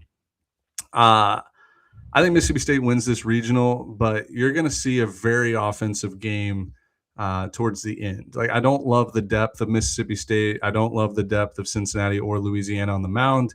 I think the ball will be flying Sunday, Monday, but I will trust the bats putting up 8.5 runs a game with the Bulldogs. Give me Mississippi State to win this regional, matching up against the Georgia Bulldogs in a super. Yeah. This was a really tough regional for me to pick with the 2 and the 3 seed. Both I like a lot. Cincinnati has one of my favorite coaches in the country, and Coach Bischel. A couple of years ago, I think it was 2019, they came to Starkville as a 4 seed at Central Michigan, and they played in the regional final in the regionals there. So I'm not counting Bischel out at all. Do I think he's got a team that's super regional caliber? Not necessarily. I do struggle with buying in totally to their depth on the mound, whereas Louisiana's got arms in a plethora. But same thing with them. They kind of heated up offensively, and this is the team that I'm going to choose as my runner-up to Mississippi State. I like the way that they played down the stretch. They knocked off Coastal Carolina, 4 times in their last 7 total games that they've played. I like the way that the Raging Cajuns are pitching it, and they've been hitting it really well. Lee Amadi at the top of that order has found a little bit of a power stroke. But ultimately, I do think this is the Bulldogs regional to lose. This place is going to be on fire with Brian O'Connor hosting his first regional. This has been something that this fan base has been yearning for. So I do think they get it done. Hail State over Louisiana. Now, Lipscomb did play at Mississippi State on March 5th through the 7th. They lost 8-3, 9-4, and then 26-0. Yeah, the 26-0 game was really a black eye, but that's just the end of a weekend early in the year when they're just figuring out some pitching. They did win the next 3 series after that. Lipscomb did. And the ASUN's better than what the RPI says. Lipscomb's going to hang in there game 1. I doubt they pull off the upset. But if Lipscomb would pull off a miracle and win this regional, they're going to have to do it in 3 games. Their pitching staff has actually done a good job the last few weeks. But early in the season, a lot of big numbers being put up. A lot of big numbers. So maybe they found something on the mound. One more thing I want to look up here about Lipscomb. Yeah, okay. They have a longtime coach, 20 years at Lipscomb. Same guy that I played against, Jeff Forehand. He's a fiery guy. I hear he's very nice, though. I've never talked to him. Players play hard for him. Good. All right, perfect. Let's move to the next regional. We got the 15 overall seed Kansas Jayhawks hosting, I believe, their first regional. I don't know for a fact, but I would imagine. It is. Okay. First regional. Hosting the first regional there in Lawrence. Very tough matchup. You get Arkansas as your 2, Missouri State is your 3, Northeastern as your 4. Watch out for that Northeastern team game 1. They were in a regional last year, and they could really pitch last year. I think they had a 26-game or 22-game winning streak heading into regionals last season. Completely new lineup for the most part, besides a couple guys. I am taking Kansas to win this regional, just banking on the home field advantage. And then you get Missouri State, Arkansas game 1 where they might just wear each other out. I'll take Arkansas as the runner-up. I don't feel great about it. because I do like Missouri State, but it just feels like there's no off games. Like you really want to start 2-0 because that losers bracket is going to become a dogfight. Like it's going to be ruthless. It's not like you get a SWAC team or a Summit League team or something in your losers bracket where you don't necessarily have to go all out. All three of those teams, besides Kansas, are really good clubs. But I'll take the home team. Give me the Jayhawks. So my pick is Arkansas over Kansas. However, I've been so close to flipping this the last couple of days. Talked to JP Sponseller, who's my co-host on the College Baseball Experience, and he mentioned it, and he's dead on. Like, Kansas probably should have been considered to be a top 8 seed, sweeping the Big 12 regular season and conference tournament titles. And they get slid all the way down to number 15 overall. It's kind of similar to Coastal Carolina last year, and the fact that, they swept the Sun Belt, were considered to be a fringy top 8, and they slide to like 13 overall. And then the hot 2 seed that everybody is like falling in love with comes to the regional. Last year it was Florida going to Conway. This year it's Arkansas heading to Lawrence. Now, I'm on Arkansas, but then Dimitri today in our podcast says, like, every year it happens. The team that feels the most kind of screwed over because they're not hosting, it's always like too emotional for them, that they're trying to, do too much, prove somebody wrong when they don't need to. You think of like TCU last year when they head out to Corvallis and they go 2 in barbecue. It's just like, man, that's a good point too. Like, I want to be on Kansas. What overall gets me to the side of Arkansas is just, I don't think that Kansas pitching staff has anything to offer that Arkansas hasn't already seen. I really just unfortunately believe that. And the Hogs offense has really kind of found their groove. And I do think that power hitting is going to rue the day in Lawrence in this regional. I don't think pitching is super strong here between the 4 teams. And I do think that if there's a stuff over, accuracy, or like a stuff over strikes type of pitching staff that's going to be able to avoid, giving up the long ball, it's probably Arkansas. So that's where I'm going. I'm going to stick to it, but I do have some flippity-floppity that I want to do, but I can't. Call me Jack DeLongchamp with the flops on the ground, but I'm standing 10 toes down. Arkansas over Kansas in the Lawrence Regional. Yeah, I mean, I could definitely make a case where like Arkansas is also due to win a College World Series, and like the one year that they're, I mean, it would be the year that they're a 2 seed, and I know the hopes are still high, but it's not the same hype that Arkansas typically has. Yeah. It wouldn't surprise me if they just win it all this year. All right, heading to the last regional here, 16 overall seed West Virginia. Good for Morgantown hosting that regional. It's going to be a freaking awesome viewing experience. I'm jealous I'm not there. But we will have boots on the ground. One of my buddies has a media pass already for the Morgantown regional, so I cannot wait for some of the content here. Jealous. But they get Wake Forest is the 2. Kentucky is the 3, and Binghamton is the 4. I do think Binghamton is I think Binghamton's live, especially Friday against West Virginia. I think it's going to be a very low-scoring game where one hit could win the game for either side. I believe they're probably starting Connor Griffin, not the Pirates prospect, but their ace Connor Griffin against West Virginia. Just saying, like, this is my call out. Binghamton is going to make some noise in this regional. They will not go 0-2. But ultimately, I do think, like, listen, I'm making this pick just because I want to see it happen. I want to see West Virginia in another super regional, 3rd straight year. I think that they're Omaha caliber for sure. Yes. It's really about, like, can the pitching continue? They've been great all year. Can the run score? Can they get that clutch hit? Then they've been playing better baseball than most teams in this field recently, like since the sweep against Kansas. So, yeah, give me the Mountaineers to win it, and then just for funsies, I'll take Binghamton as the runner-up. Yeah, I like West Virginia here too. I I'm taking them Dub V over. I still haven't decided the runner-up on this regional. Screw it. I can't quit them. Give me Kentucky. The fact that they're still in this is crazy. I agree with you. I think Kentucky will probably be the runner-up. They're a more complete team, I think, than Wake Forest. But out of principle, Mercer should be there and not Kentucky. So I find this regional fascinating. West Virginia scrimmaged both Wake Forest and Kentucky in the fall.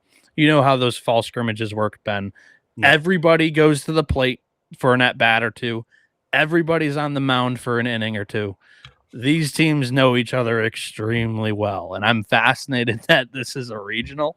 And West Virginia and Kentucky, the coaching staffs know each other extremely well as well. The last 4 years, they've been in the same regional 3 times. So kind of crazy. I like West Virginia over Kentucky in the regional final here.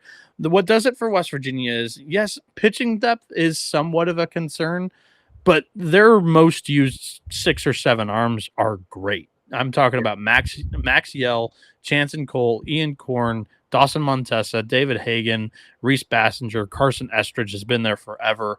Like 1 through 6 or 7, they're all great sub 4.5 ERA guys. And the offense does just enough for me. I'm all in on West Virginia. I do think they're Omaha caliber, and they got screwed with a draw because their super regional pairing is UCLA. But if UCLA somehow falls, West Virginia is my favorite team to get to Omaha out of this super regional pairing. Give me the Mountaineers over the Wildcats. Yeah. All very valid points. Going back to like West Virginia has 6 guys they can rely on. It would shock me if they threw anybody outside of those 6. Every year, like the last few years, they really do lean on 5 or 6 pitchers in regionals and super regionals only. Pitch counts will get high. They'll throw a guy 120, 130 pitches. They're going to rely on the top 6 guys to get them where they need to go. So, all right, let's make our Omaha 8 predictions, and then we'll choose our national champions. I'm going to share my screen. You're going to share screen? Yeah, as I've been doing this. Here we go. Share. As I've been doing this, I've been doing the College Baseball Insider page. So let me zoom in real fast. This is my whoops. Mercer Robbed. Mercer Rob's the name. Oops. All right, can we see this better? Yeah. No. There we go.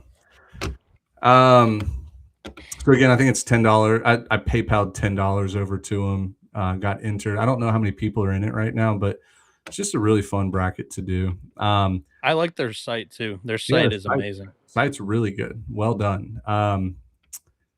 So my first super regional matchup, UCLA, West Virginia, truly a clash of like 2 different Americas. I mean, the fan bases are different, campuses are different, lifestyle different. And I'm actually taking West Virginia to pull off the upset. I think West Virginia is an Omaha team. I've kind of said it the last couple months that like this will finally be the year. 3rd time's the charm. Getting into super regionals, getting to Omaha, and I would love to see the whole state of West Virginia just have a trail to Omaha together. They would. Yeah, probably a police escort the whole way. Next super regional matchup, didn't even realize I did this, but we have a Sun Belt matchup, Southern Miss, Troy.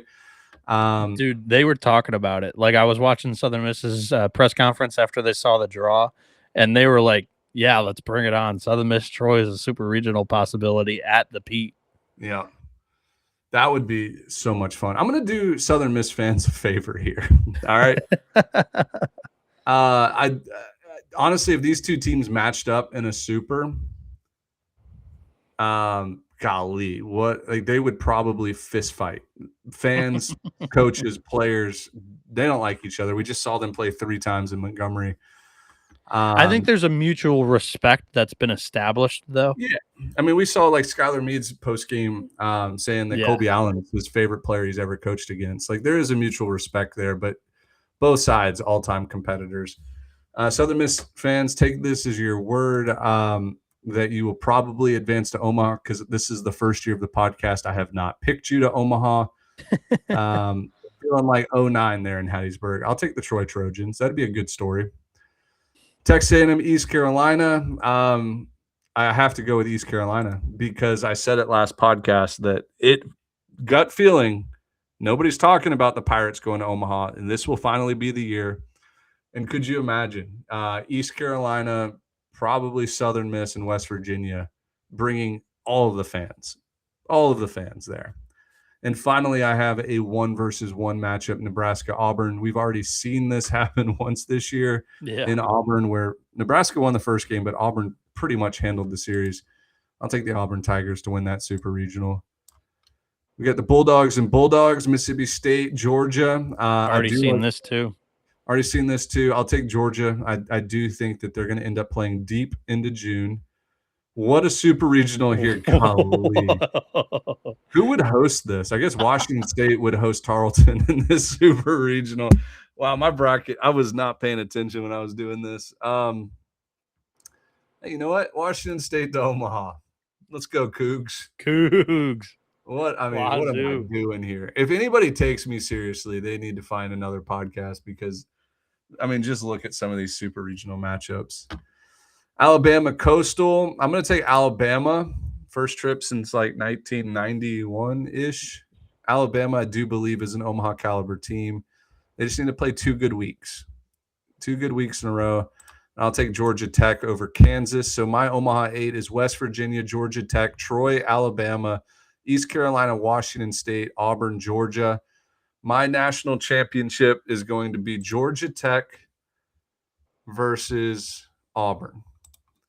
And Georgia Tech is winning the national championship in 2 games, and they're going to win 2-0, and there's going to be 15 runs scored in the final game. Where do I submit this? Someone get Grissom on the phone. There we go. Saving picks. All right, I did it. Y'all can't make fun of me anymore. Stop sharing my screen so I don't have to look at that. Bang. All right. I hate my board. I hate it. I'm being serious. If anybody takes me seriously, they need to find a new show.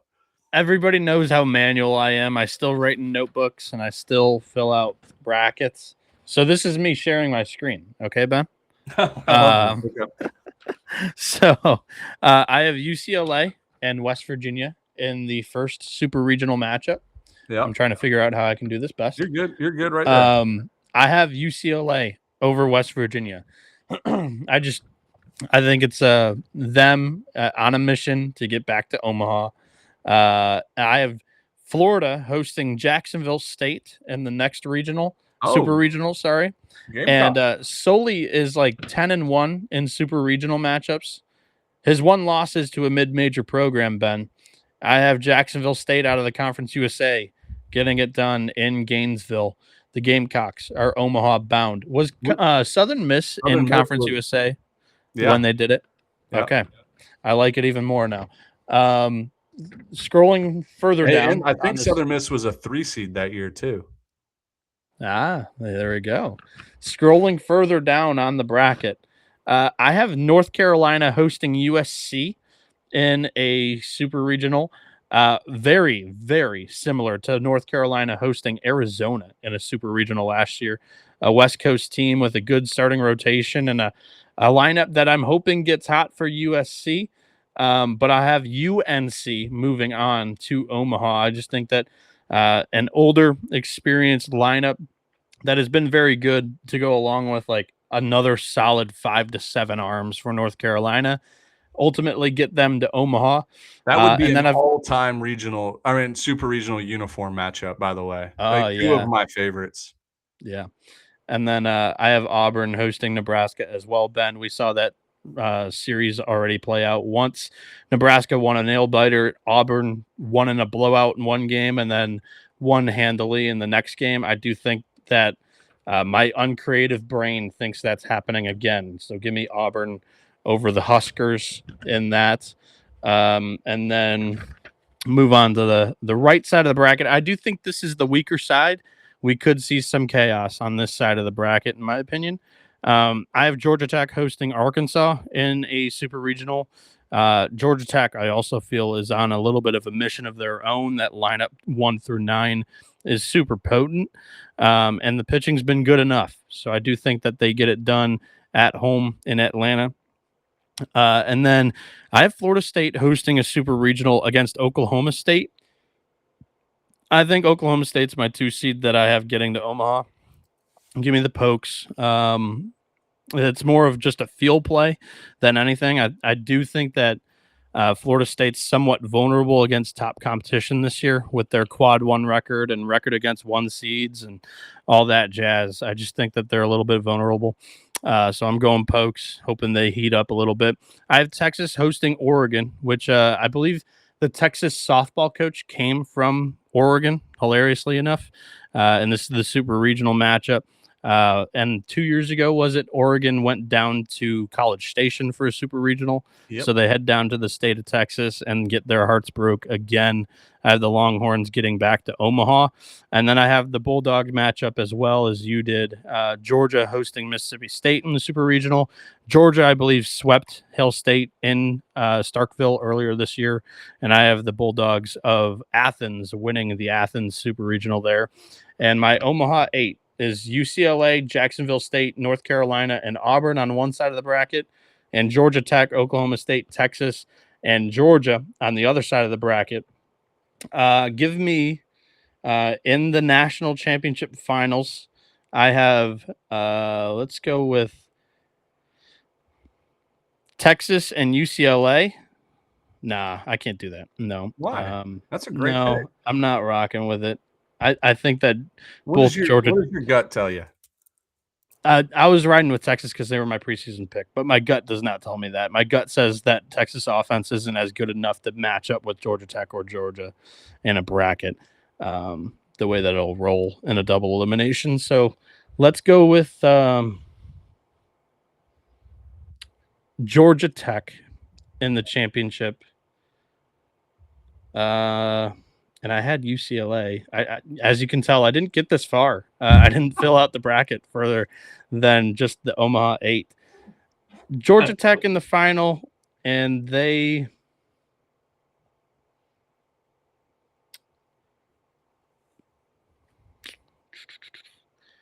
Hey, you know what?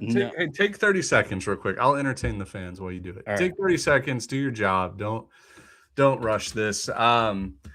So while you're doing all that, I do want to announce, like, tomorrow, the day you're probably listening to this pod. So Thursday, we're going to go live at night, do some Q&As before regionals start. Friday, I do have to work a little bit. So I will probably hop on the live, like, I don't know, after I pick my son up from daycare. So like 4 o'clock Eastern. And we'll take that to the rest of the night. Like, let's rock. And then Saturday, I'm in a predicament. Saturday night, I have an engagement party to attend. Congratulations. One of my cousins is. You're marrying your cousin? No, I'm attending the engagement party. Gotcha. Okay. Yeah, one of my cousins is proposing, so the entire family was invited. That would be a dickhead move to say no and not go to, but wait, unfortunately, has your cousin proposed yet? No, that he's doing it like it'll be a surprise, like at the party. Well, what if they listen to the show, Noah? You just ruined it. No, he's not going to listen.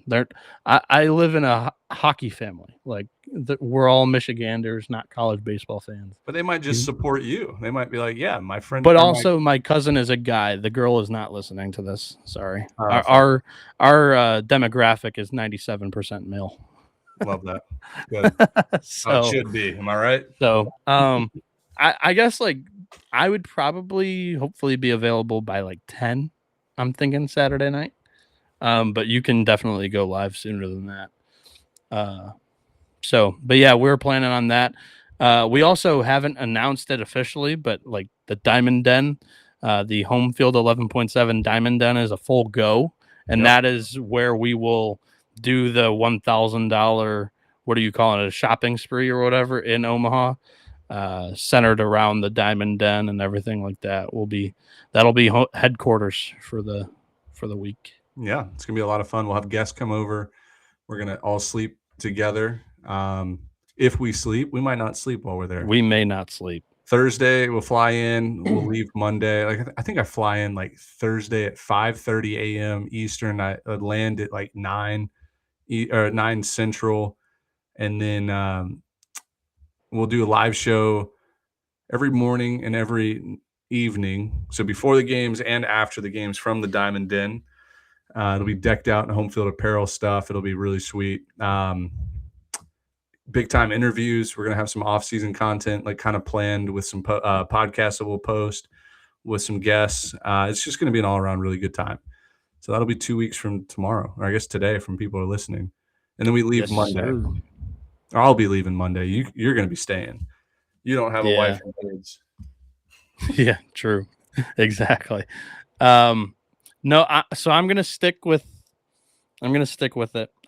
Give me Texas over UCLA. That was my preseason finals pick, and we'll just rock with it. Go down with the ship. Texas over UCLA. How many of your preseason, when we did the Omaha snake draft, Yeah. how many of those teams are still playing? I have So 6 still playing. So I don't have the Omaha snake draft in front of me, like that graphic, but I have the diamond report that I can pull up and show off. Don't care about the diamond report. I'm pulling up the snake draft right now. Pull I'll it read up. you your teams. Please. Give me 2 minutes. I have to scroll a little bit. I know Auburn was there. That was one of my better picks. Let's see if I have the snake draft saved. I think I actually, I don't know. It's so far down on our social media, but this was my preseason. Coastal and LSU are out, but the other 6 are alive. UCLA, Texas, Georgia Tech, maybe Florida State. From my preseason Omaha 8, I feel confident and comfortable enough with. Did I not save the picture? Here, I'll try to find it on Instagram. Yeah, you're gonna have to scroll a little bit. Yeah, no doubt. 11.7. Scrolling. I'll check Twitter. Don't. Who is your favorite 4 seed to get to Omaha this year, Ben? Oh, great point. To get to Omaha, because you also have to factor in. You got to factor in super regionals, dude. I'll tell you what. This completely goes against my national championship pick, but don't count out UIC. Like now, if I had to make like actual bet real dollars, Little Rock would probably be it. Little Rock going through Hattiesburg and then the Gainesville regional in a super. That's probably the smartest. I don't see any 4 seeds making it to Omaha. I really don't. The 4 seeds this year, I think, are much weaker than in past. I do love the 3 seeds. I think the 3 seeds, all of them are live. More so than the 2 seeds. I'm much more interested in a lot of the 3 seeds this year than the 4s. I'm looking to see what was the date. What was the date that we posted? I found it. I got it. Here we are. All right, there's a snake draft. So you had Omaha 8 straight snake draft.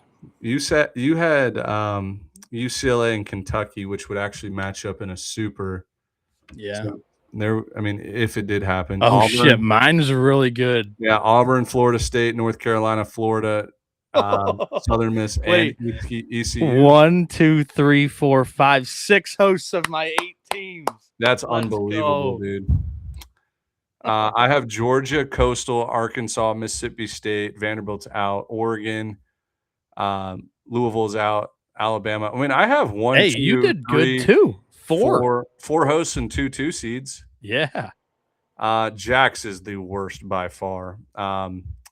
LSU, Tennessee, Georgia Tech, West Virginia, UC Irvine, Troy, Wake Forest, and Austin Peay. And then Dimitri has Texas, TCU, Oregon State, Clemson. Dimitri is pretty bad too. Clemson, Miami. This is the preseason. I know for sure he switched out 2 teams. I think I switched out a team. I want to say I switched out Louisville for somebody. Either way, though, yours is the best by far. I think all 8 are in the tournament. That's a good start. No. Oh, yeah. All 8 are. All 8 are in the tournament. That's a great start. I thought I did way worse in this than I actually did. Now, to get to Omaha, Jack has probably 3 that could. Tennessee, Georgia Tech, and West Virginia. Well, I know for sure he has 3 that can't. LSU, UC Irvine, and Austin P. Yep. Wake Forest could get to Omaha. Dimitri, Wake, realistically, Texas, Oregon State, Santa Barbara, Arizona State, Virginia. I mean, yeah, I think we're all right. You're the best, but me, Jack, and Dimitri are all kind of right there. Yeah, you're in shape. Yeah. So here's a thing to look at, by the way, for me. So UCLA, Kentucky, only one of those teams can get to Omaha. Florida and Southern Miss, only one of those teams can get to Omaha. North Carolina and East Carolina, only one of those teams can get to Omaha. So of my 6 teams, I'm actually screwed. I think my max I can get is 5. And of those 5, only 2 are hosts. Yeah. Now I have Coastal and Alabama, which would match up in a super. Georgia and Mississippi State for me would match up in a super. And then let's see. Yeah, that sucks. Does Arkansas and Oregon match up in a super? No, they're good.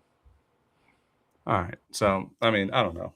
It's just so hard preseason, dude. It's so hard. Is. But that's why we snake draft. That's why we snake draft. All right, nice. You got any closing thoughts before we head out of here?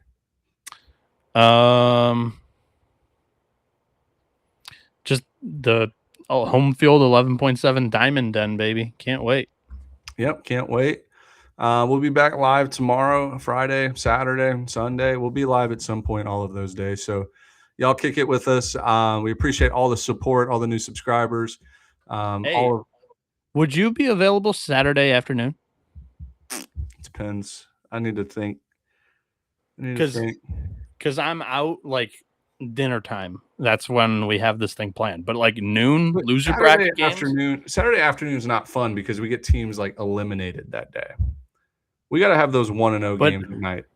But it's also, think of what I texted you. It's also kind of fun because if we get some explosive press conferences after elimination. That's a good point. Yeah, we'll talk about it. I might be available Saturday during the day. I don't think I'm doing anything this weekend other than sitting in front of my TV. So being a couch potato, let's go. Yep. Get your steps in while you can. I will not be cracking 1,000 steps total for the weekend. I think I'm in the same boat, dude. Yeah. Uber Eats will be on repeat. So, but as I was saying, love you guys. You guys are the best. Thank you so much. Let's enjoy a good college baseball postseason. Why don't we? See ya. Watch the